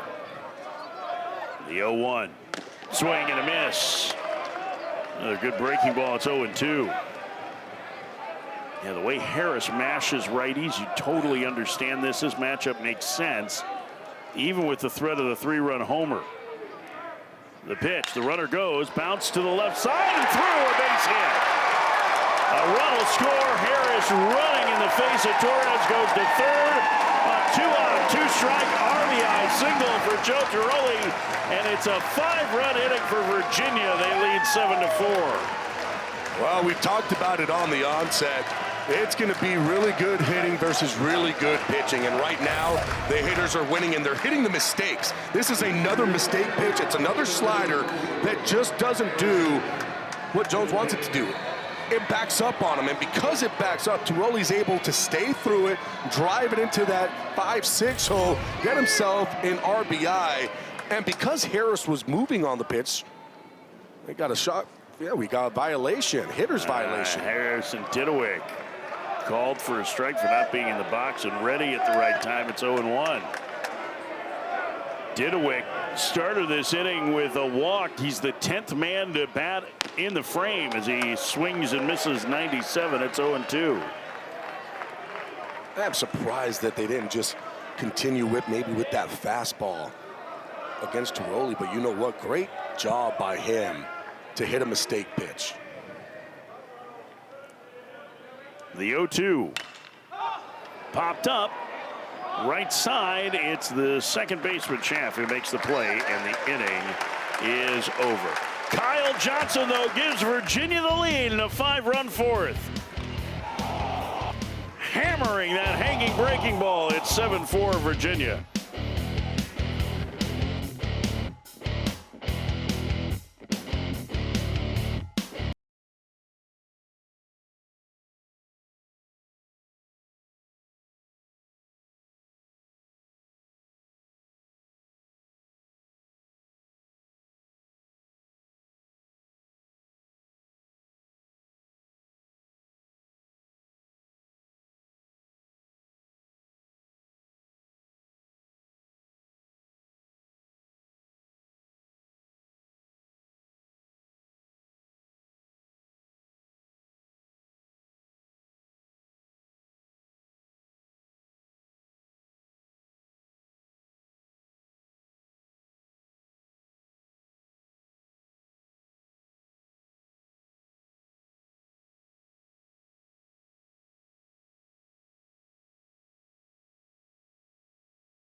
It's 7-4 Virginia as we head to the top of the fifth. We're joined now by Tom Walter, the head coach at Wake Forest. Tom, he's got a little sideways in that inning. What were you starting to see from both Tressler and from your young freshman, Evan Jones? Yeah, I thought our freshman was nervous, which is not like him. He hasn't been that way all year, and just didn't make pitches. You know, hung the breaking ball to Johnson, which clearly you can't do, and then, you know, hung the 0-2 breaking ball to Tiroli there. So if we make two better pitches in those two spots, I think that kind of changes the complexion of the inning. But certainly can't walk guys, which we did also. Coach, when you're kind of looking at your offense, the way that they're kind of coming together here, 4 runs, they put 3 up in that third inning. They continued. What are you looking out of them here now? We got a battle. He's a good arm, and again, he got out there, he landed his breaking ball all last inning, and we know he's got a good fastball, so we've got to find a way to get some base runners and put a little pressure on him. All right, well, we appreciate the time. Best of luck the rest of the day. Thanks, guys. Tom Walter, the head coach at Wake Forest. Their adjustment in this series has been really good. They have cut down on their strikeouts on off-speed and breaking balls, Gabby, and they're going to need that, but they have to get ready for 97, too, from a really, I mean, that is an aggressive heater. Not just because it's 97, like it is. It's got some movement to it. It's almost like a little sink. Hot shot. What a play by Murray, who throws to first in time to get Dalton Wentz. Took away a base hit with that great diving stop on the short hop. And that's what you got to do if you're Virginia. You just finished putting up 5. You want that shutdown inning, and you need to be able to have your defense out there, especially where they're playing. That ball is well stroked, and Murray does a really nice play. Just only catch it, then stay composed and not trying to rush the throw because you went down to go get it. Luke Costello bats, doubled home a pair. He's also been hit by a pitch. He takes the ball high, 1-0. And it feels like you have to get ready for, I didn't realize this is going to sound crazy, Gabby, but faster than 97, the way Yoder is throwing. Inside with a breaking ball, it's 2-0. I mean, we just saw Jones go out there, right? And he was touching 96, 97, but it looks a little different. Different arm slots, different movement profiles on the pitches. What's crazy to me is the plethora of pitchers in college baseball who all of a sudden you're seeing at 97, 98. Bouncer foul, third base side. Talking earlier, I mean, we've talked about it before too.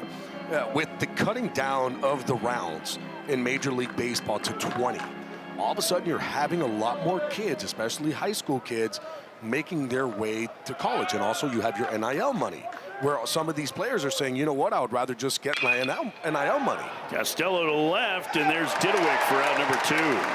Another well-struck ball, but 2 up, 2 down to the Wake Forest 5th. And right now, too, if you're Tom Walter, you cannot be mad at your offense. That's 2 well-struck baseballs against a guy on the mound who is electric. I mean, really, that's when you're looking at him, that's what it is. It's an electric pitcher on the mound. So making hard contact still, yes, you want to see those balls fall, but as a hitter, you got to take positives out. And the positive is, hey, we're hitting them well. At some point, those balls are going to land. Matt Cotty had a backside base hit to knock in a run his last trip. It's 7-4 Virginia as we play the 4th. And he takes one, and ball 1 just off the plate. That's 98. And I mean, getting back to the point, you have the NIL money, you have these players who now are not going to the big leagues or not going to pro ball. Instead, kind of using college as pro balls. Popped up into shallow right. Coming in, Ennis, the freshman, has it, and a 1-2-3 fifth for Yoder. We'll talk to Virginia's head coach, Chris Pollard, next. They lead 7-4 as we get to the bottom of the 5th.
(7-4) Virginia as they come to bat in the bottom of the 5th inning. Evan Jones back to work for his 2nd inning out of the Wake Forest pen.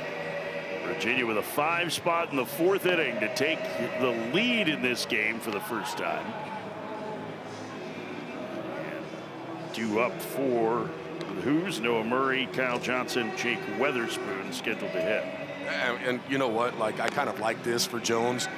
And Tom Walter kind of said it early on in the onset. Hey, there was nerves there. We haven't seen those nerves before, but you are knowing who you're facing, right? You know that the offense of Virginia has been one of the best in baseball, in college baseball. So, hey, maybe put a little bit more pressure on yourself rather than just let my stuff work.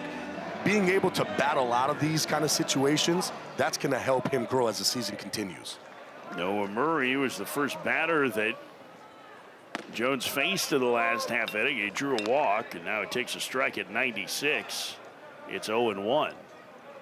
He entered with a 1-0 count and a man on first. Nobody out in the 4th, and 5 runs ended up coming home for Virginia. The big blow, a 3-run homer from Kyle Johnson, but then some tack-on runs. And Virginia leads here. Now this looks like a much different guy in Jones right now. That one fouled away off to the right and out of play. Almost becomes that situation of what else can go wrong? Like, just go out there and, hey, the worst case scenario happened. Now, who am I going to be coming in this inning? Can I kind of just relax and understand, okay, that happened. Now I need to attack the zone. Swing and a miss. Oh, boy. That was a backup breaking ball, but Murray had no chance, went out. I wonder too, especially with young guys, and it's not maybe the first time that he's done it, But when you come in with traffic on the bases, right, that's an adjustment because we see him in a better rhythm as soon as he went to the windup here. No, you're right. But this is something, too, that when you're coming out of the pen and you are a guy that Walter is going to be looking for in these types of situations, you got to be able to make those adjustments. And the only adjustment that you're going to be able to make is in the game. Like, that's it. Like, you have to go out there and you have to pitch and then understand, okay, this is where I was at. This didn't work. This did work. And figure out who you are. 1-0 to Kyle Johnson, fouled back. Johnson hit a hanging breaking ball into the left field stands at his last trip. It gave Virginia a 5-4 lead, part of their 5-run fourth. This is the finale of this 3-game series, the rubber match. Virginia, 10-6 win on Friday night. Yesterday, it was all Wake Forest in a 12-4 victory. And they count 2-1. They should almost get extra credit for holding Virginia to 4 runs yesterday. Yeah. Well, one of the things, too, I was looking at with Jones, you know, facing Johnson again was, is he going to just be like, you know what, you hit my slider, I'm not going to do that again, I'm going to go with the fastball. No, he's gone back to the slider, and now he's not controlling it right now. He's kind of pulling it off the plate away. But I like that he's going back to it and not just being like, nope, I'm just going to go fastball and see if he can hit that one. Way outside, ball 4. It's a walk with 1 out to Johnson.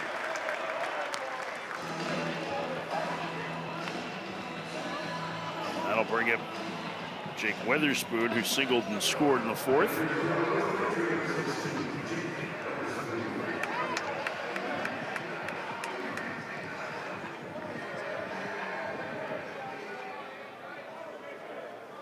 Weatherspoon, Johnson getting his lead from first.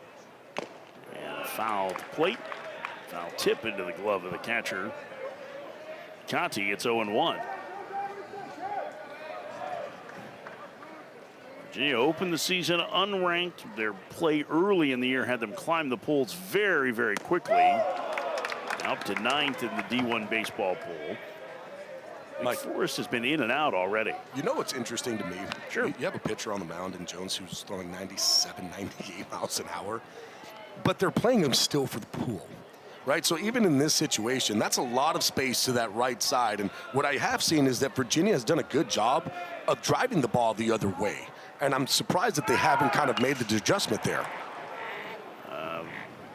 Check swing foul, and the count 1-2, well, including Weatherspoon in his last at bat had a single to right field. Yeah, that seeing eye single, and the reason why it was is because they were playing him more for pool. And in these type of situations with a guy who's throwing as hard as Jones, you're thinking, why would you not kind of let that field go the opposite way and kind of bring the shortstop more up the middle? The 1-2 on the ground foul. Well, here they have moved him more towards the middle. It looks like that they're almost at a more traditional double play depth. There's always going to be a hole on the right side, it feels like, when somebody's being held there, right? Correct. But I do see this. He is up the middle, you know, like you're right, a little more than I would want. Kind of, I would almost shift it the opposite way. The 1-2, swinging a grounder to short. This could be 2. To second for 1, Shaft to first. And it's a 6-4-3 double play hit directly into the defensive positioning. We head to the 6th. It's 7-4 Virginia.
Fans here in Charlottesville enjoying an absolutely gorgeous afternoon for ACC baseball. Got a lot to cheer about so far, with Virginia looking for a series win over Wake Forest in this rubber match. As these two very good teams meet, there's a bunch of kids who play like 500. So we want to make sure that he knows who's getting the ball. Boston Torres to lead things off for Wake Forest. First pitch to the Lynchburg, Virginia native. It's ball low, it's 1-0. Torres, Andrew Costello, and Blake Schaff, 6, 7, and 8 due in the Wake Forest lineup. Here comes the 1-0. A strike, 95 from Yoder. It's 1-1.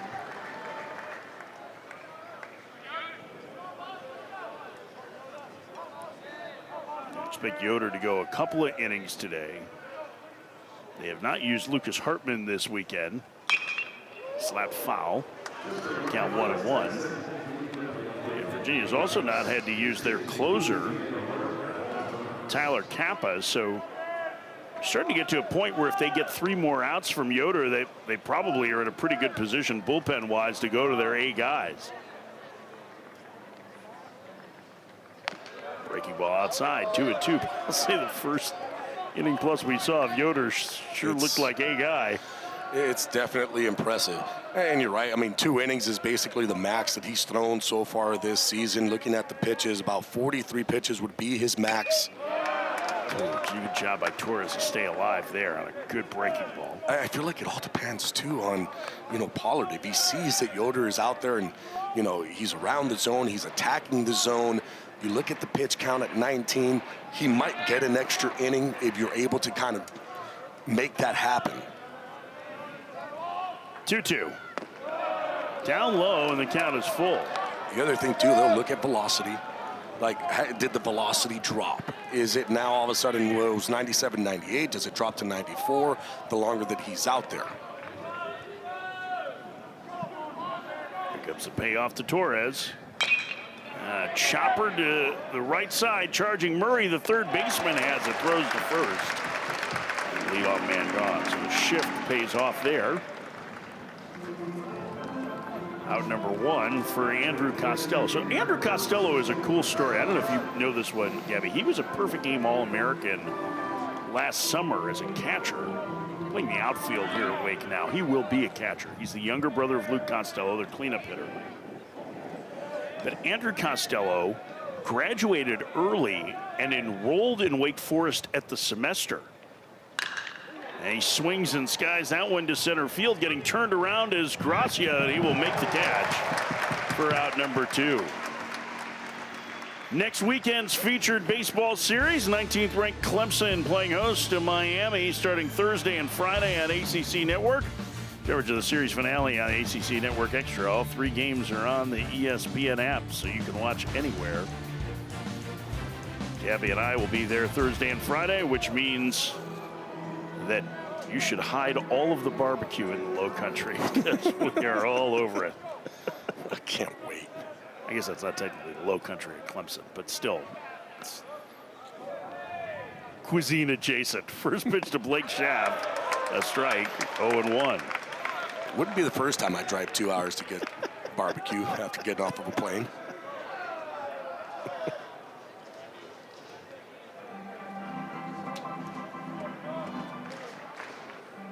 Blake Schaff getting a quick conversation with Bill Salento, the longtime hitting coach here. Wake has gotten a lot of attention over the last several years for their pitching in their pitching lab, but he is one of the best hitting coaches in the country, too. And this is smart, too, right? Like 2 quick outs. You know what? Get some time, especially for the pitching staff, to get ready to do what they need to do. Try to slow the game down if you're Wake Forest.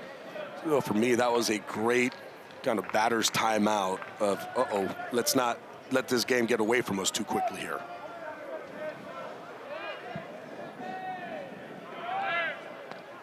Schaff, the Oakland native, facing the righty from Virginia, Noah Yoder, into the wind of the 0-1. Breaking ball to dirt. It's 1-1.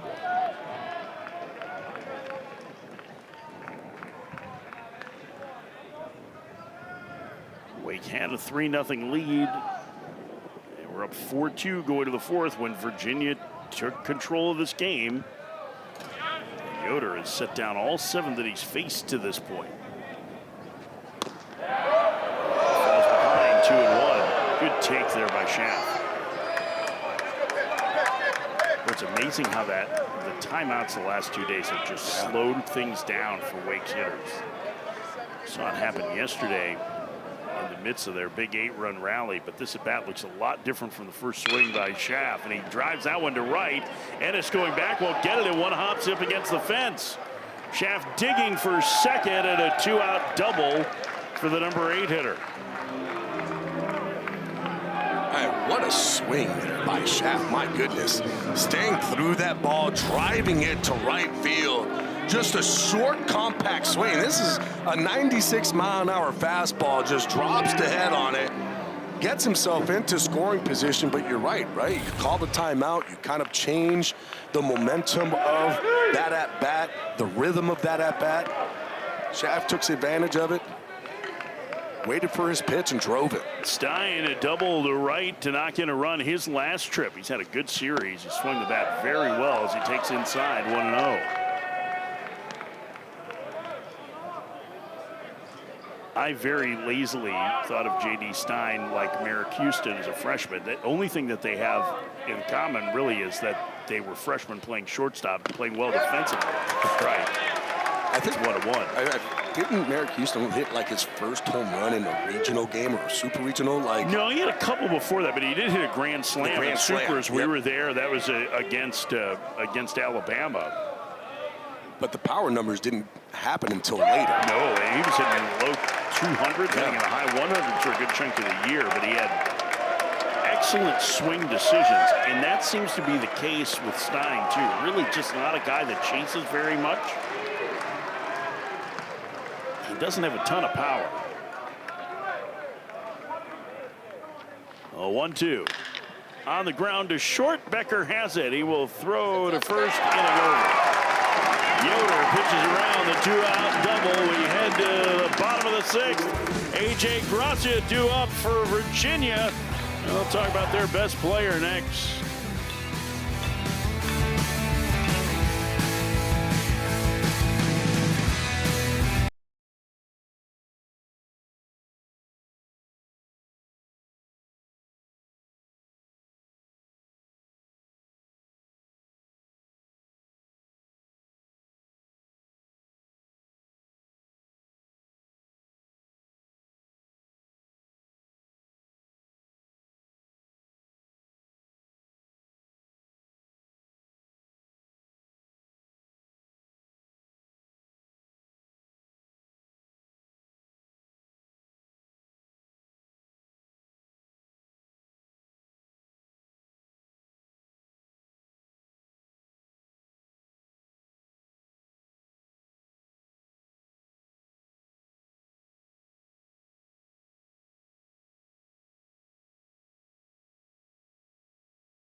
Virginia sent a hit, leading 7-4 at the bottom of the 6th. See Eric Becker there.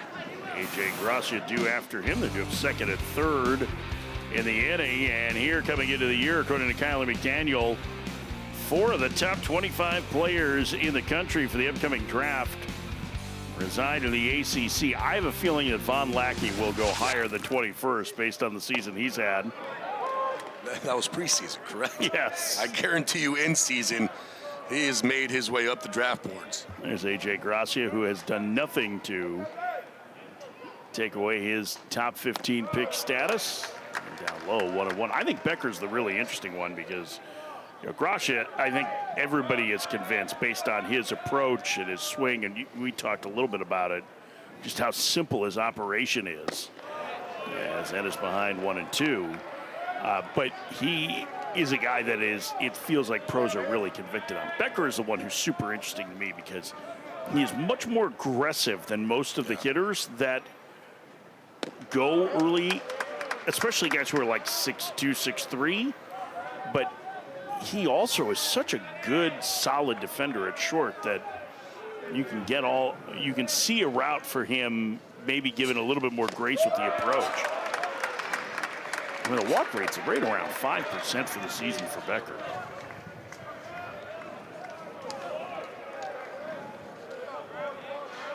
There he is, the shortstop. Count 3-2 to the leadoff man for Virginia in the 6th. Ennis pops it up, shallow left. Coming in, Boston Torres makes the catch, nearly overran it, went out. Here's Eric Becker. See some of the preseason accolades for him. Baseball America's preseason ACC Player of the Year, which we get our good friend Chris Burke's dander up. Chris from Louisville. The SEC side, who apparently doesn't like predictions. He can make his own, but he doesn't like when other people predict it. Pitch outside, 1-0. I will say, too, when you look at Becker, 6'3" frame, I feel like he's a little bit taller than that, too. Like, when we saw him in person, to me, maybe even 6'4". Through the right side, his third hit of the game, and it comes with 1 out in the 6th. Yeah, there's definitely some Corey Seager vibes to it as a left-handed hitter and at his size. Smooth swing, like big frame. You're right, when you look at Becker, like prototypically pro scouts are going to really like this guy. And the way that he swings the bat, it's powerful coming through the zone. Well, we see so many bigger shortstops now, too. Well, everybody's bigger. Everybody's bigger. We were marveling at the size. 6'2" used to be of big. The players. I know. I'm sorry, Gabby. No, it's not. Now you're mid. I'm like the Happens small guy on the field. Jeez, dude. I remember when I used to tower over all you young whippersnappers. If you're not on the baseball field, I'm still pretty tall. But I feel like on the baseball field, man. Real life, good-sized human. Baseball player? Yeah. Not so much.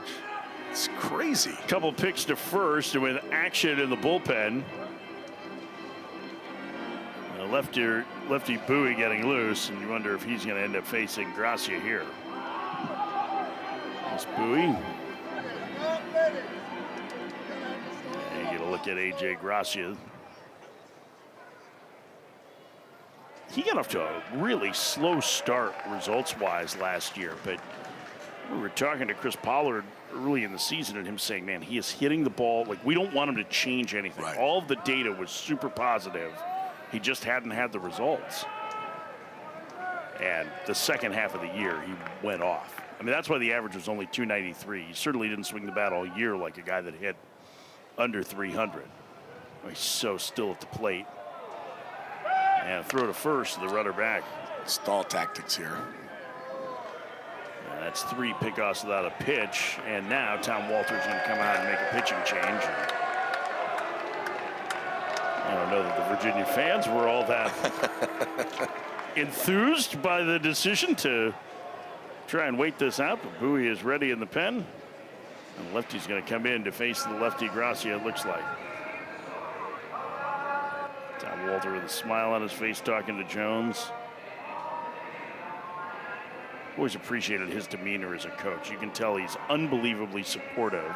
He's not afraid to challenge his players, but he does so in a positive way. And after coming out and telling Jones to get after it, now a positive conversation as he heads out of this game with 1 out in the 6th. This Bowie will face A.J. Gracia. Oh, here in the bottom of the 6th. Virginia leading 7-4.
Reese Bowie trying to get a little sun on those arms and maybe get a couple of outs to boot as he faces Sam Harris. The hard-throwing lefty misses in at 97. It's 1-0. Virginia with a 7-4 lead. Bowie has really good stuff. I think we could just repeat that with everybody that comes out of the bullpen for Wake. This is the best collection of arms in the country. They haven't been the best collection of results yet, although they do lead the nation in strikeout rate. But there's going to be a stretch this season where it all comes together, and it is going to be a nightmare for everybody else who's playing. It's just firepower after firepower coming out of the bullpen. Strike 1-2. You look at Bowie's numbers, and it's a fastball, curveball, slider change. That fastball can cut on him. It can sink on it as well. But again, it's 94 to 97 miles an hour. Yeah, they feel like a team that's hold your own through the first half. As that throw over to first nearly skipped away from Lewis.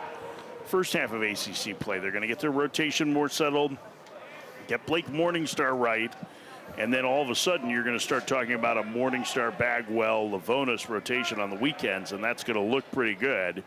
And all of these arms of the pen are good. Sam Harris drives that one to deep right field. That went back and off the wall. Becker racing around to third. He's going to be sent home. And here comes a throw to the plate. It's not in time. A.J. Gracia extends the lead for Virginia. It's 8-4.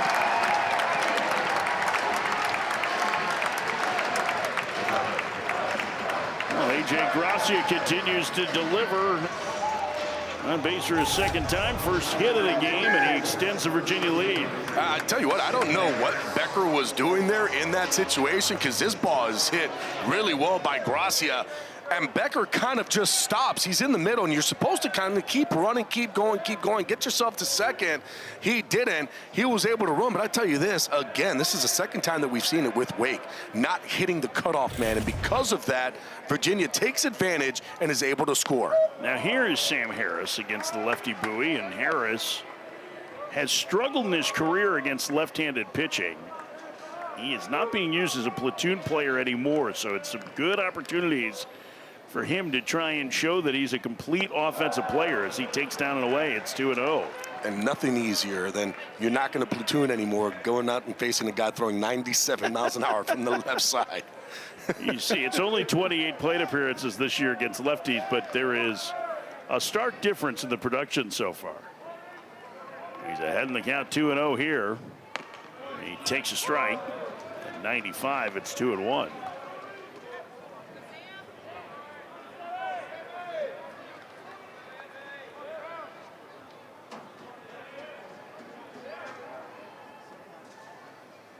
The pitch.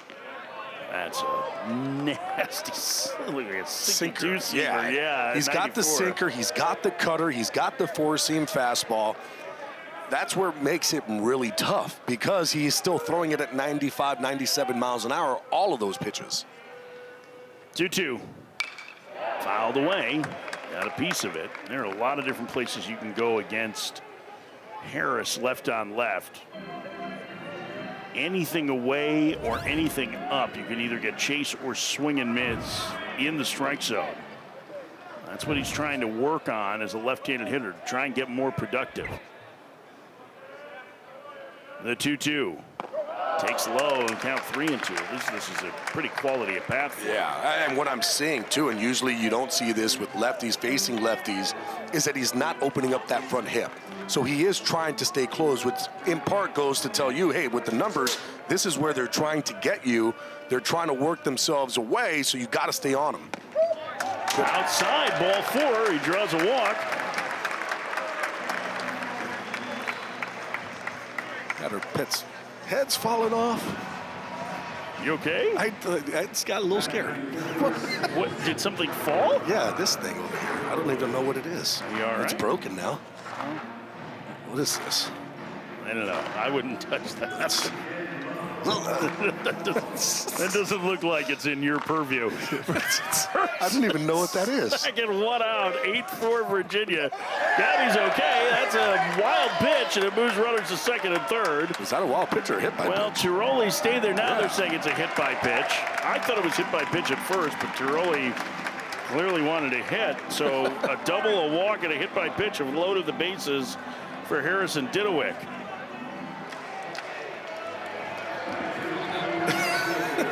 Didowick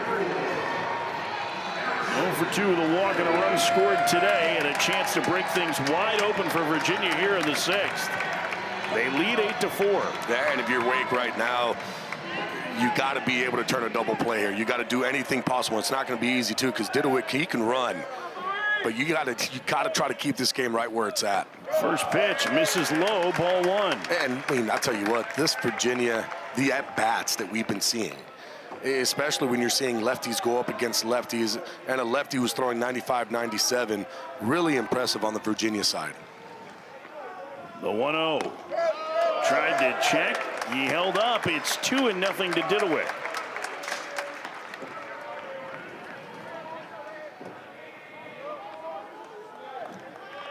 Conte took an extra moment to throw that one back to the lefty Bowie. Bases loaded, 1 out, bottom of the 6th inning. Bouncer to first. Lewis steps on the bag, fires home, and the throw gets away. Racing to the plate is Becker. He scores. Harris scores on the wild throw, and it's 2 more runs for Virginia. They lead 10-4. Great idea by Lewis. But the throw eluded Conte at the plate, and it allowed Harris to come around from second. And I'm confused, too, why Conte didn't give that ball up, because there was somebody covering. But Lewis does the right thing, gets at least the out, throws it home, understanding he's got to try to be quick. The ball gets away, but Conte right there, in this situation, if there's somebody covering home, you got to flip it. You got to get it out of your hands. They were there, didn't. You're not going to be faster trying to run to make that. You got to be able to give that ball up, but I understand, too. As a player, you're trying to make a play in that situation. We're going to get a review here of it. It's Wake Forest wanting to take a look to see whether or not Conte had gotten the runner as he was sliding home. When he asked for the review, I don't think he was super confident in it, but so you got a chance to take a run off the board. If they get it overturned as Wake, they're down 6 here in the 6th. This game has turned in the last hour. Now, the only other thing that Lewis could have done in that situation is understanding, you know what, we got to be able to get that out at home because we can't allow another run. So instead of taking that extra step and stepping on home, he could have just delivered that ball straight to the catcher, and it would have been a force play. There would be no tag being applied. But I understand what Lewis was doing too. And I understand that took him right to the bag, so make sure you get the out. Get an out at least. Now you have 2 outs, and if we're able to make that play at home, so be it. That's where it gets a little bit tough, and that's where it's kind of scoreboard watching happens. Looking at the replay here, I don't see anything that's going to get this overturned. I think that was safe at home. I mean, live it looks safe, and for me, the replay looks safe. Yeah, the question is always whether or not the foot actually touches the plate or rises above it, and there Harris got his foot down on the plate. And I understand the challenge, too. In that situation, you know what, might as well go and do it. It's a big inning. And if you're able to now get that out, that really does help. But again, we're looking at a play where, you know, Lewis is making his way down that first base line. It's really tough for a position player. This is the angle that had some oohs and ahs on it. Yeah, it's where that foot does come down. Well, I don't know. That angle does make it look like that was he a little might be different on there. The quad. That would explain why the oohs and ahs are coming. But you can't see when that tag is applied. Right? Well, like right there it looks, and that foot is down. So I don't know. Go back. It's before. Is it applied there? Yeah, because you watch the way the where's glove the heel? turns. Right, and where's the heel? Is the heel on it? It looks like it's above the plate, I think. It's tough to see in 3 dimensions there, but the reason I say that is because he turns his foot down. This would not surprise me if this gets overturned. I'm going to go on record as being 23% sure on this. They did overturn it. He is out at the plate. And a huge play made by Conte, who gets high fives heading back to the dugout. And it takes a run off the board. But Wake Forest has work to do as Chris Pollard can't believe it. Virginia's got a 9-4 lead going to the 7th.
But he has turned things up another notch here. You see the start that he's had this season, hitting well over 400, the on-base percentage at .530.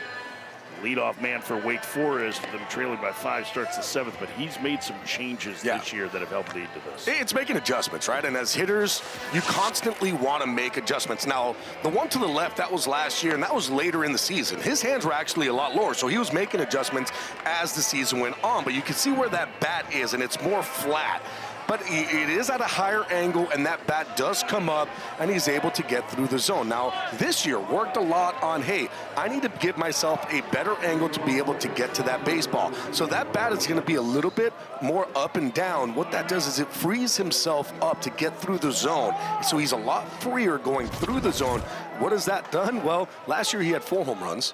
This year he has 5, but how about 4 of those home runs are opposite field home runs? So he's able to stay through the ball a lot longer, stay through the zone, and it's a flatter bat path. He is a very talented player. I mean, even as a freshman, he was a key contributor at Wake Forest because of the on-base skills. And now he bounces this one to the right side. Tiroli will glove flip to first, and leadoff man gone as Lucas Hartman is the new pitcher, the transfer from Western Kentucky. Here you see him. Hello, Lucas. He was one of the top pitchers in Conference USA out of the pen last year for Western Kentucky, a team that won the regular season in Conference USA, and now here's a grad transfer. He is going to eat a lot of innings out of that bullpen this year. Pitching with a 5-run lead. First pitch misses to Cade Lewis, 1-0. Lucas Hartman was a first-team All-Conference USA. He is well-traveled. He started his career at Western Carolina, pitched well there. That one misses low. He goes to the screen. Went to Florida Southwestern, then FGCU, then Western Kentucky, and now he's at Virginia. So that, by my count, is 4 Division I programs in 5 years. He is also a favorite of the people around the team because he's just a down-to-earth, blue-collar guy. His off-season job this winter was washing windows. They said that was absolutely perfect. Yesterday, when they were watering down the infield, he was the one that was leading the hose crew behind the mound. Well, so I mean, he's just like, this is a workman-like reliever, yeah. You love guys like this. Was it the high-rise buildings? Have you seen those guys with the scaffolding? Oh, that's scary a little bit. There aren't that many high-rises in Charlottesville, but... What's funny, too, is when you look at Hartman, like, all we've been seeing coming out of the pen are these guys throwing 97. Hook down the right field line and fair into the corner for Cade Lewis. He'll head to second. A little trouble for Ennis. picking it up there, but Lewis had shut it down at second. He would have had third base easily, I think, but with the play behind him, couldn't see him. Yeah, I mean, that's where you're picking up your third base coach. But I feel like Lewis was already starting to shut it down as soon as that ball got hit, Cadillacing it into second base, which in a situation like this, you're down by 5. You would love with 1 out to get yourself over to third if you're able to make it. But understandably, down by 5, don't take any chances.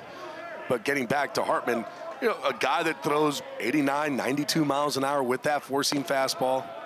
He can cut it. He's got a slider, has a curveball, throws a changeup as well. You know, kind of just able to just move the ball around to all the different quadrants, and that's how he's able to get guys out. Dalton Wentz is 0 for 2 today. He takes down low, 2-0. Well, here's what's going to be an interesting matchup with Hartman here, Gabby, is that the quality of at-bats for Wake Forest have been very good today. They have laid off a lot of soft stuff, and he doesn't have the overwhelming velocity in the zone, so you wonder if they adjust to that. Wentz hits it high in the air to center. Back shy of the track is Gracia to make the catch. Tagging and heading to third is Lewis, 2 outs. We have a couple of softball series finales after this game. 20th ranked Duke takes on Georgia Tech at 4 Eastern. Then number 23 Stanford squares off against North Carolina here on the ACC Network and the ESPN app.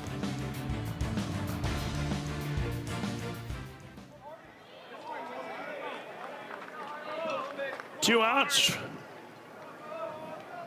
for Luke Costello. A cleanup hitter. First pitch. He takes a strike. It's 0-1. 9-4 Virginia, top of the 7th. Trying to take this key series between ranked ACC opponents. The 0-1. Foul plate. The count 0-2.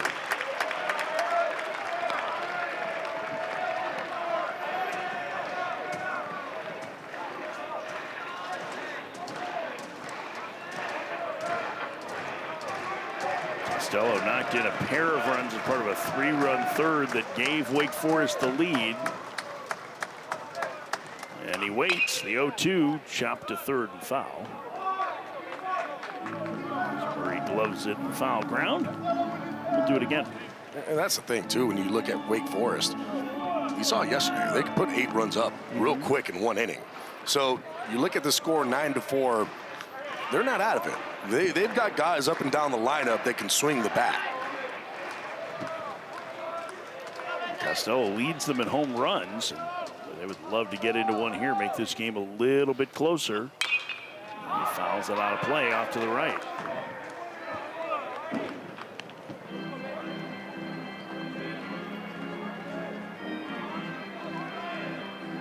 Costello wearing that thumb guard. Generally, I feel like the guys who wear that thumb guard take a lot of batting practice. A lot. The baseball version of gym rats. High in the air. Shallows left center. Gracia calling for it. Squeezes, and the inning is over. 1 out, double, a man left. Time to stretch in Charlottesville with UVA up 9-4.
Bottom of the 7th inning, Virginia closing in on a series victory over Wake Forest. You see how we got here. A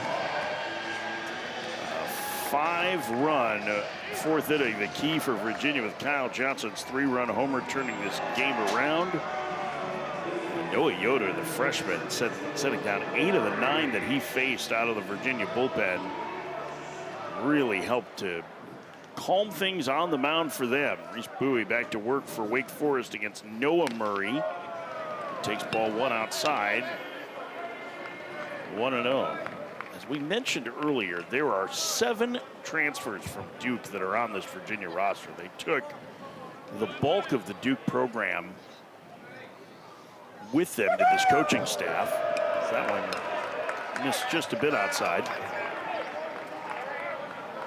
And with it, they ended up building this terrific lineup. I mean, there were players that transferred from Virginia, too, including some key ones. Aiden Teal went to Mississippi State with Brian O'Connor, who took over as the head coach in Starkville this year.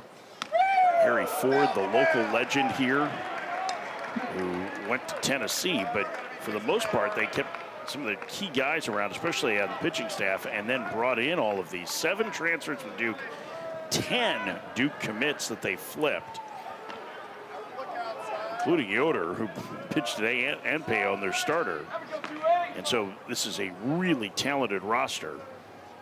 And very unique to see in this era, even with the transfer portal, an entire team basically shift uniforms. Murray draws a leadoff walk to start the 7th. Well, I mean, it just shows, too, what Pollard means to the team, not only what the team means to Pollard. Right, because all of a sudden he's going to be leaving. He doesn't know who's going to transfer over with him. He's hoping that he gets, guys to come along. But at the end, you don't know. And, there's kids that went to Duke, and that's where they want to stay. That's where they want to finish. And these guys are like, no, we're going to go to Virginia with you. Like, we want to see where we can take this. Kyle Johnson was one of those. He has the go-ahead 3-run homer in this game. He takes the ball low, 1-0. It's been a really good weekend for Johnson, who made his first appearance on the mound of the season Friday night, starting going an inning ahead of Henry Zatkowski. See his numbers at the plate. The 1-0. And he rockets one to center field, but racing over is Javar Williams. Oh, he made that look easy, 1 out. Smooth. It's smooth. Oh, man. Hey, he just glides. That's what I'm saying out there with Williams. That ball gets hit. His angles are great out in center field. First step quickness. So quick. I mean, covers a ton of ground. Yeah. Can I ask you a question? He just looked in his hat for the scouting card. 7th inning on an 85-degree day. How do you think that scouting card It smells? better be laminated. Yeah. That's all I'm saying. Because if it's not laminated, you're not going to be able to see a thing. Will Rage coming in for Wake Forest. They trail Virginia 9-4 with a man on, 1 out, the bottom of the 7th.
Will Ray was warming up to come in, and it looks like he's grabbing at his right hamstring. The senior who battled some injuries last year, a key reliever for Wake. The last 4 years is moving around gingerly, and this is not a great sign. He grabbed right away. He knew it as he walked off. There was kind of throwing his glove down. And it was his last warm-up pitch before coming back. And as soon as it happened, you could just see there was something that just did not seem right for him. And there he goes. He points right to that right hamstring. The question is it... That's a cramp, or is it... Or is it something more significant? And Ray's going to come out of this game, so Wake Forest is going to have to go back to the bullpen and find another reliever here who will get as much time as they need to get loose. Ryan Brennike, freshman left-hander, has been warming. Tom Walter's going to walk down to the bullpen, so we'll let you know who is coming in the game in a moment. Brennike continuing to throw, but Walter on his way down there. Will Ray having to leave with an injury before throwing a pitch.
Let's take a look at today's Good Hands plays brought to you by Allstate. We start with Javar Williams showing the closing speed.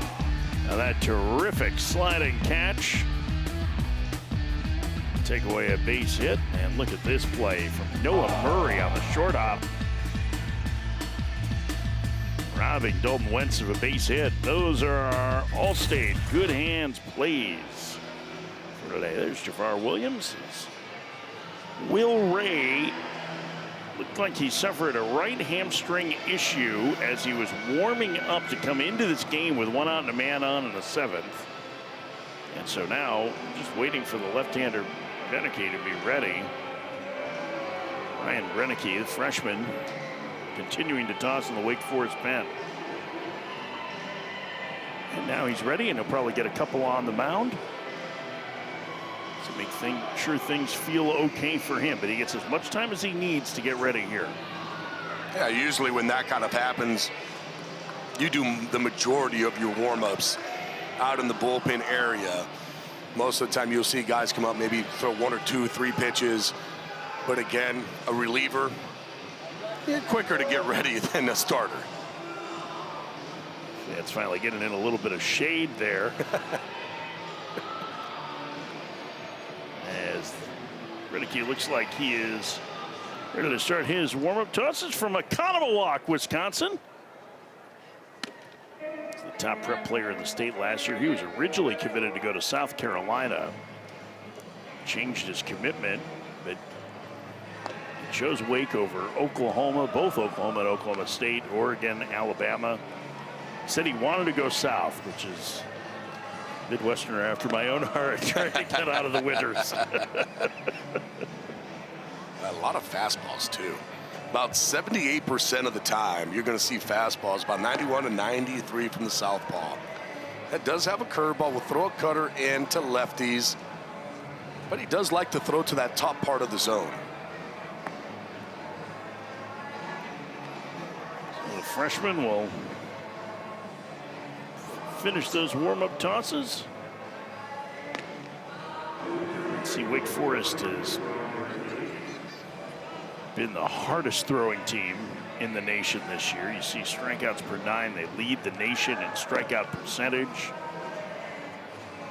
But the 11th in ERA is a little bit surprising based on all those numbers. Now, I wonder if that's something that evens out over the course of the year. Yeah. You start to see it come down because the arm talent is pretty significant. And it's always going to be a little higher than you would want. I mean, what they did in 2023, leading the nation in ERA, playing their home games at the Couch in Winston-Salem, which is the most home run friendly ballpark maybe on the planet.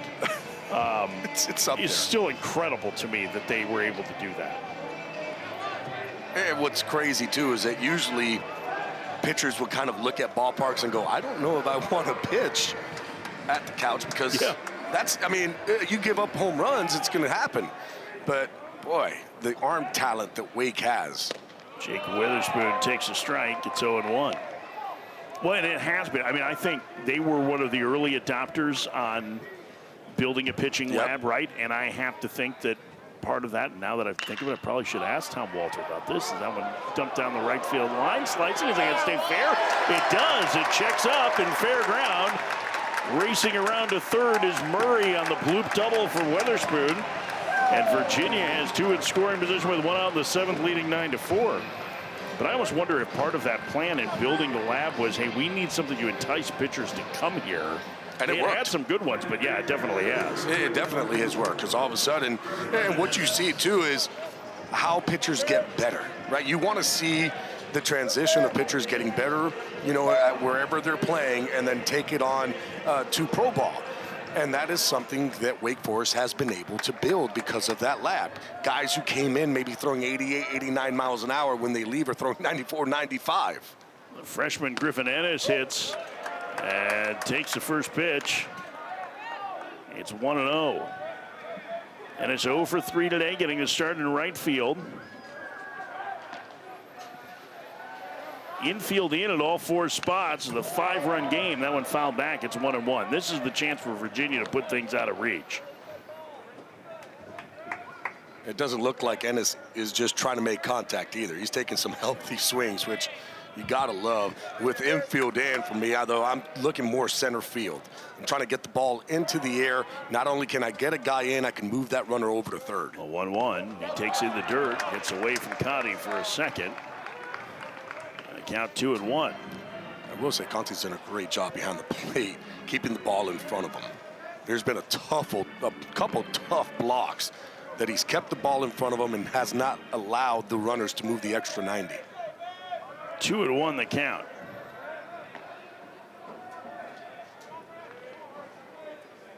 The pitch. 3-1. That one snuck away from Conti. Murray was halfway down the line and is able to get back. Murray with a very aggressive secondary lead there and then shut it down. Still had time to get back. 3-1 the count to Ennis. And the top of the order with Eric Becker looms. The 3-1. Bouncer back through the middle. It's going to score a run and maybe two. Rumbling around third is Witherspoon. He scores on the 2-run single from Ennis. It's 11-4 Virginia. You got your wish there. Just use the center of the field. Just a great at-bat. Trying to use the center of the field, not trying to do too much. Let that ball travel and take it right back up the box. Playing infield in. That's going to be where you have your biggest hole And he comes through with a huge hit, 2 RBIs. You got a pinch runner at first for Ennis. Zach Jackson, who started in center field yesterday, another of the Duke transfers, is going to run. Nice applause for the freshman as he comes off to an ovation here. Now the top of the lineup with Becker, who is 3 for 4 today. A triple, a pair of singles, an RBI, and 2 runs scored.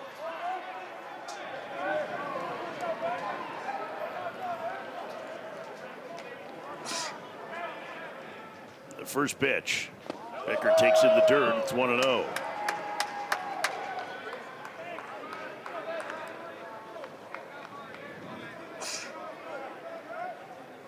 Becker with his 4th 3-hit game of the season. Trying to get to 4 hits on the night as he takes low, 2-0. And A.J. Gracia is on deck, and if Becker reaches, it would bring the winning run to the plate here in the 7th. Mike, I'll tell you what, I was able to see the Georgia Tech offense play. And I thought 1 through 9, probably one of the best offenses I've seen. Gets away from Cotty, and Jackson hustling to second, gets there as the throw sailed. I'm looking at this Virginia team. They're right there with them. I mean, 1 through 9, the at-bats, the ability, the strike zone discipline, very, very similar. I think we're going to say that about a lot of the teams in this conference this year. In the early looks, like Stanford feels like they're still a little down. Is that one inside to Becker, and it brings the winning run to the plate in the bottom of the 7th. But their offense is really good. Like, they have a lot of good young players, right? Watching Louisville and North Carolina, Louisville got 2 hit, but that offense, especially the top of that lineup, is really good. North Carolina's quality of at-bats was great. Florida State's is terrific. North Carolina State, I think that's, even now that they're right on the edge of the top 10 and probably falling out of it after the series loss this weekend, I think that's one of the better offenses in the country. Like, this league is loaded offensively right now. Gracia takes a strike. It's 0-1. We haven't even talked about Pitt, who has been off to an incredible start. Yeah. What I look to is more when you're looking at a team 1 through 9. It's what is your bottom of the lineup doing? 7, 8, 9. Are they able to contribute? That's something that I saw in Georgia Tech. That is what I'm seeing in Virginia. Inside, and it hits Gracia, and that loads the bases. And that looked like it got him right on the knee. And it's going to bring up Sam Harris. Gracia is going to need an extra moment. Yeah, that's when you're Pollard, you're looking at Gracia's going, you can move out of this one. Like, I don't want you just standing in there and just taking one off the knee. That was on the back knee. Breaking ball on the back knee. Oh, yeah, move that back leg. 11-4 ball game. Move that back leg. Don't just wear it. He's going to be okay. He's aboard. It's 11-4 Virginia, as Gabby said, in the bottom of the 7th. UVA's top 4 hitters today, 6 for 12. They've knocked in 5. They've been on base a ton, and Tom Walter is going to go back to the mound here. And I believe he's going to be making another pitching change. Bases loaded, 1 out, last of the 7th. And coming in, Luke Schmolke will face Sam Harris with the bases loaded. Virginia, the chance to end it in the bottom of this inning.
the transfer from Georgia Tech, a senior in a jam here. Bases loaded, 1 out, bottom of the 7th. Virginia looking to end this game early. They were down 3-0 were the Hoos in the bottom of the 3rd inning. And since then they have outscored Wake Forest 11-1. And Sam Harris coming to the plate. Harris, who has absolutely hammered right-handed pitching this season, drew a walk against a lefty his last trip. The winning run at first with 1 out. First pitch to Harris. Swinging a roller through the right side. It's a base hit. 1 run is home. 2 runs are going to come home to score. It's a 13-4 lead for Virginia as Sam Harris delivers.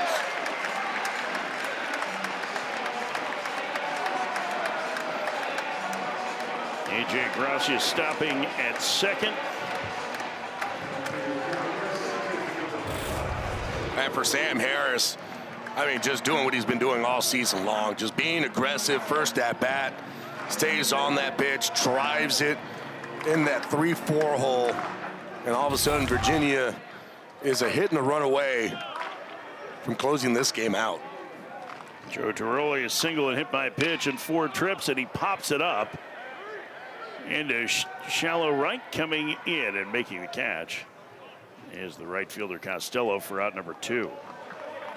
And Harrison Didowick will be the 9th man to come to the plate in the inning for Virginia.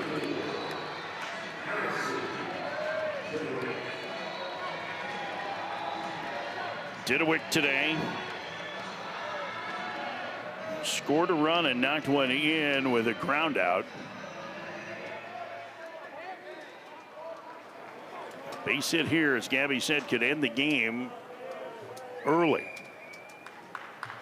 Okie misses high. It's 1-0. The relentlessness of this Virginia offense, one of the top scoring teams in the country. They've continued against a talented Wake Forest pitching staff. A strike, the count 1-1. And they are trying to win this series. Here, North Carolina has taken a lead on Louisville in the 8th inning as they look to win the rubber match in that series. Upstairs, it's 2-1. Notre Dame trying to close out Clemson with a sweep. Georgia Tech looks like they're heading to a run rule victory over Pitt. 12-0 the score there. Florida State up 10 on NC State today. That was NC State was in position in the middle innings to win that game yesterday and take the series. It's been all Florida State since. Swing and a miss by Didowick in the count 2-2. I mean, you talk about the offense too in the ACC. There's a ton. I mean, we could talk about a lot of different teams. I mean, Florida State's been putting up a lot of runs. 2-2 in the dirt. The count is full, and that the Mariners will be on the move with 2 outs.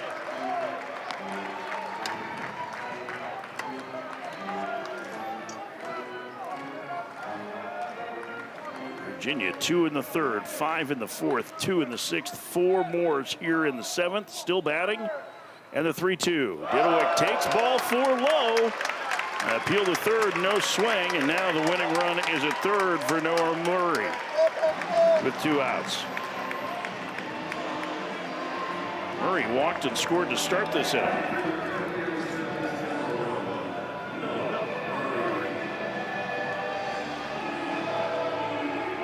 Second time they sent 10 men to the plate in an inning today for Virginia. They continue to grind it out.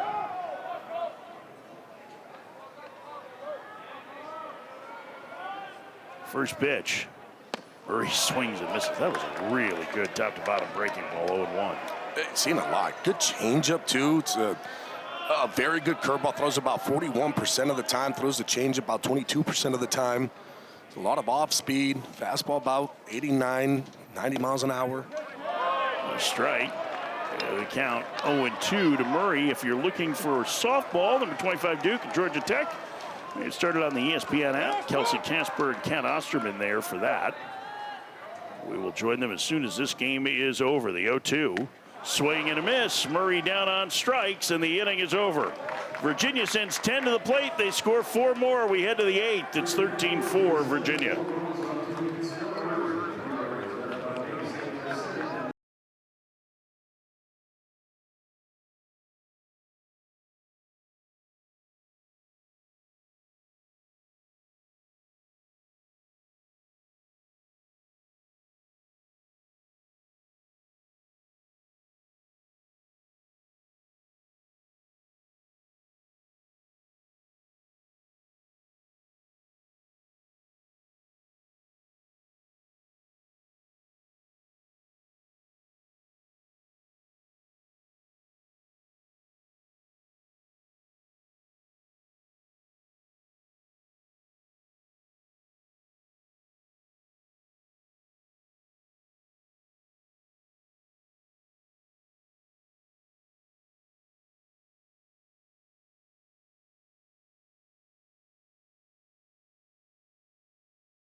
Lucas Hartman now pitching with a 9-run lead. Reliever for Virginia, up 13-4. One of the key arms. You see all of the key relievers so far for UVA, the appearances they made. What's so interesting about this, Gabby, is we always thought about how many left-handed pitchers they had at Duke with this staff. They've completely flipped it. All of those guys are right-handed. I'll tell you what, when you look at Hartman, too, not an overpowering guy, but, boy, he could pitch. This is a true pitcher. Can move the ball around. He adds, he subtracts. There's a reason why Chris Pollard is putting him out there as much as he is. Zach Jackson, who pinch ran, stayed in the game in right field defensively for Virginia. The 0-1 to Matt Conti, who swings and skies one to left. Harrison Didowick makes the catch. One out. Hartman's just attacking the zone. There's Zach Jackson.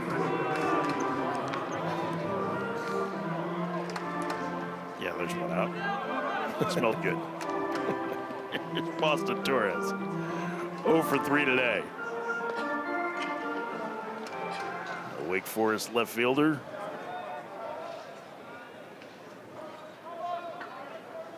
Waits to the first pitch. And he swings and pops it foul. Third base side. Murray over, runs out of room. 0-1. Virginia with a win would have won their first 3 ACC series this year. Wake's swept their opening series from Stanford. They got swept by Florida State last week. Oh, what a play by Becker. Oh, wow. From center field, he guns him down. We talked earlier about how he can play the position defensively. That was a big league play from Eric Becker, 2 outs. Wow. And there's a reason that the guru, which is you, said that Becker is a very interesting player because of stuff like this. 6'3", rangy shortstop, being able to get over, turn and fire without looking. Beautiful one-hopper over to first base to finish off the play. I mean, what a heck of a play. Oh, that was spectacular. I'm putting that one in with a good hands play. Just throwing it back out there. First pitch to Andrew Costello, a strike. It's 0-1. I mean, range, turn, fire over to first base. Not only that, like a long one-hop, easy play for a first baseman. Yeah, there was no short hop out of it. I mean, it didn't get caught in between. It was a nearly perfect play for Becker. And giving your first baseman a chance to make a play. Because a lot of times in that situation, guys try to overthrow it and try to throw it so hard and sail it. Like, nope, I'm going to get it to you so you can make the play. Here comes the 1-1 on its way to Costello. Hartman waiting until the pitch timer was down to 1 second. You know, those pitchers, they're starting to get tricky with the pitch timer. They're messing with you guys again. They're waiting until there's 1 second left. Sometimes they pitch with 6 seconds left. They finally figured out it's just another way they can mess with your hitter's timing. They're out for you, Gabby. 2-1. Costello fouls it away. It's 2-2.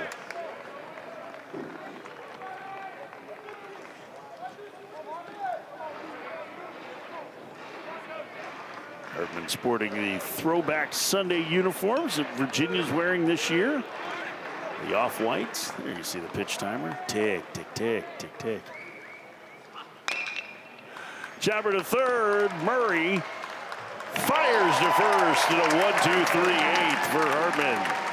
Through 7.5. It's all Virginia. They lead 13-4.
Virginia in the bottom of the 8th inning on this Sunday finale from Disharood Park, Davenport Field in Charlottesville. That's Gabby Sanchez. That was a little rough.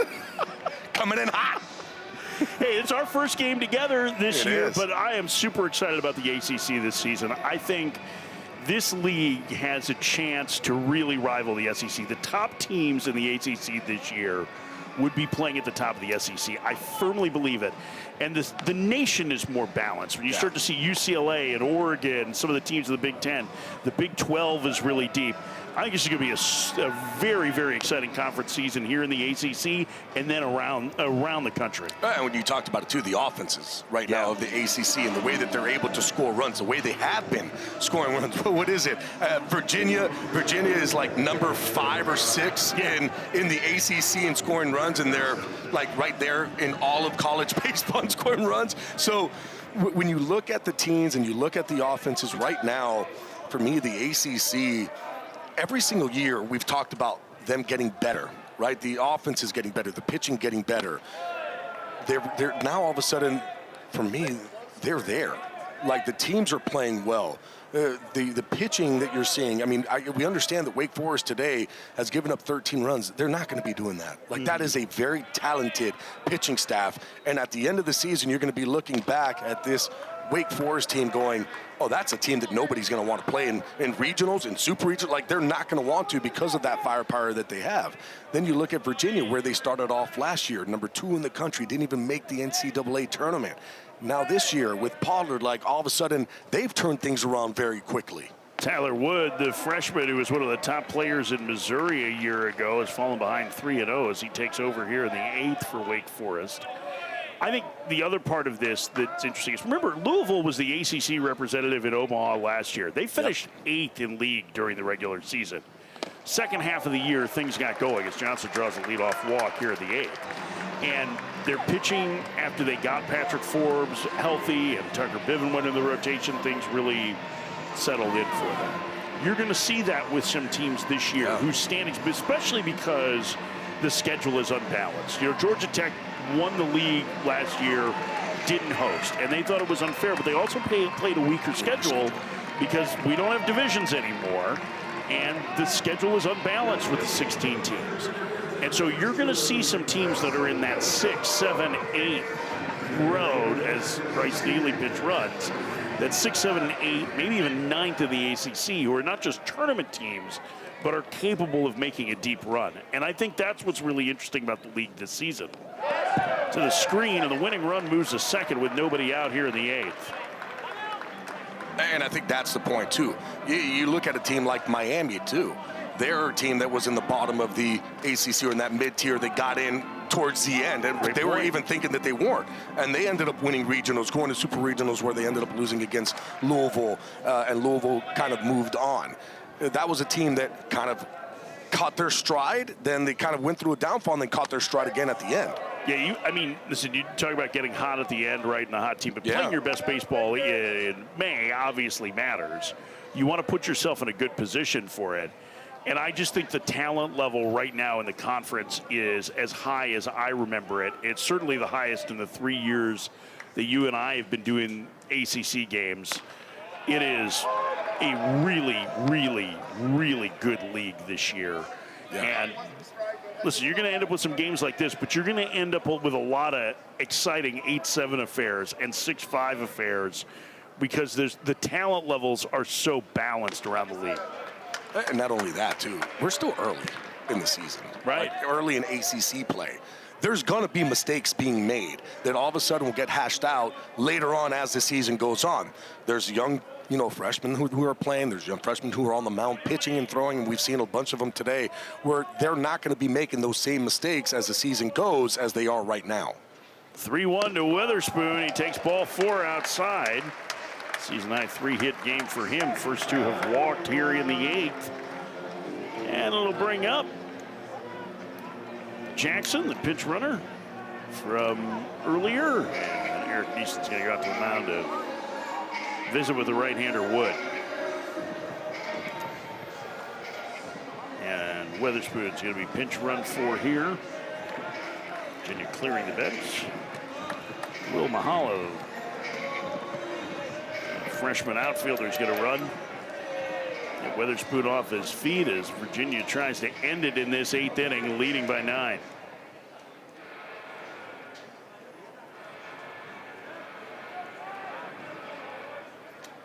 That ends the Mound Conference. Witherspoon 3 hits today. Virginia with a dozen hits overall, 13 runs scored. They have cashed in leadoff walks. They've cashed in 2 out walks. It's been a very, very good offensive day overall as Jackson hits for the first time. It's a little bit of a slow start offensively this season. He has power, 4 homers as he takes down an in, 1-0.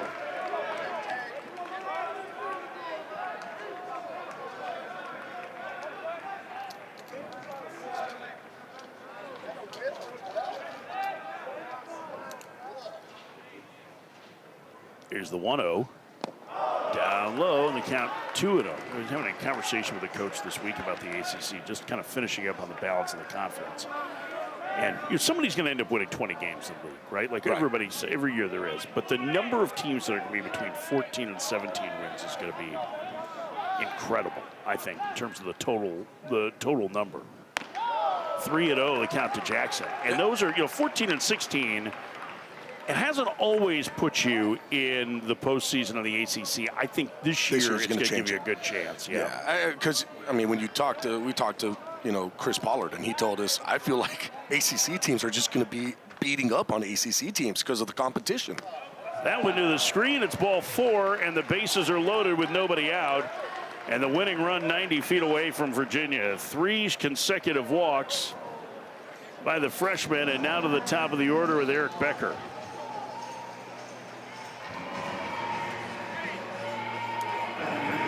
And another strong day at the plate for the shortstop, and a spectacular defensive play to boot. And the infield's going to have to come in with the winning run at third. Virginia trying to end this one early. There's the runner at third, the winning run, Bryce Neely. First pitch, Becker swings and misses. He was trying to make it 17-4 there. He wasn't just trying to get a sac fly. He was trying to do some damage with that swing. 3 for 4 with a walk today for the shortstop. Takes outside, 1-1.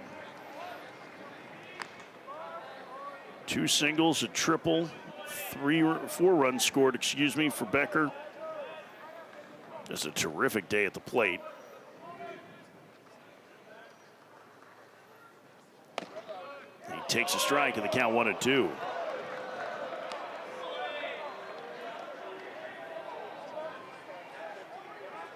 A.J. Gracia waiting on deck if Wake extends this game. The 1-2, swing and a miss. Becker down on strikes, 1 out. Went fishing for that 95-mile-an-hour fastball. Right now with Wood on the mound, trying to get back to it. Maybe just trying to utilize that fastball. You end up walking the first 3 batters of this inning. Sometimes you just need that 1 out to get you right back where you need to be. It's not going to be easy, though, because you're facing the top of this UVA lineup. A.J. Gracia's been on base 3 times today with a couple of hits. He takes inside, ball 1. Actually, 1 hit, He's been hit by a pitch. He's also walked. Infield now halfway, trying to be able to turn a double play if they can up the middle. Keep this game going, keep Wake's hope alive. 1-0. That one to the screen. Here comes the winning run, and Virginia, by early termination, defeats Wake Forest this afternoon. 14-4, the final here in Charlottesville. You mentioned it, Gabby, the offensive approach from this Virginia team, super impressive today against this talented Wake pitching staff. Very impressive, because usually a very good pitching staff can beat a very good hitting staff. But this here today, Virginia showed why they are where they're at this point. Coach Pollard has them kind of rolling on all cylinders. That's a very impressive team. For Gabby Sanchez and our entire crew here in Charlottesville, I'm Mike Farron. Thank you for joining us for ACC baseball this afternoon. Virginia takes 2 of 3 from Wake Forest. They win today 14-4. We now head to Atlanta for Duke at Georgia Tech. Softball, here's Kelsey Casper and Kat Osterman.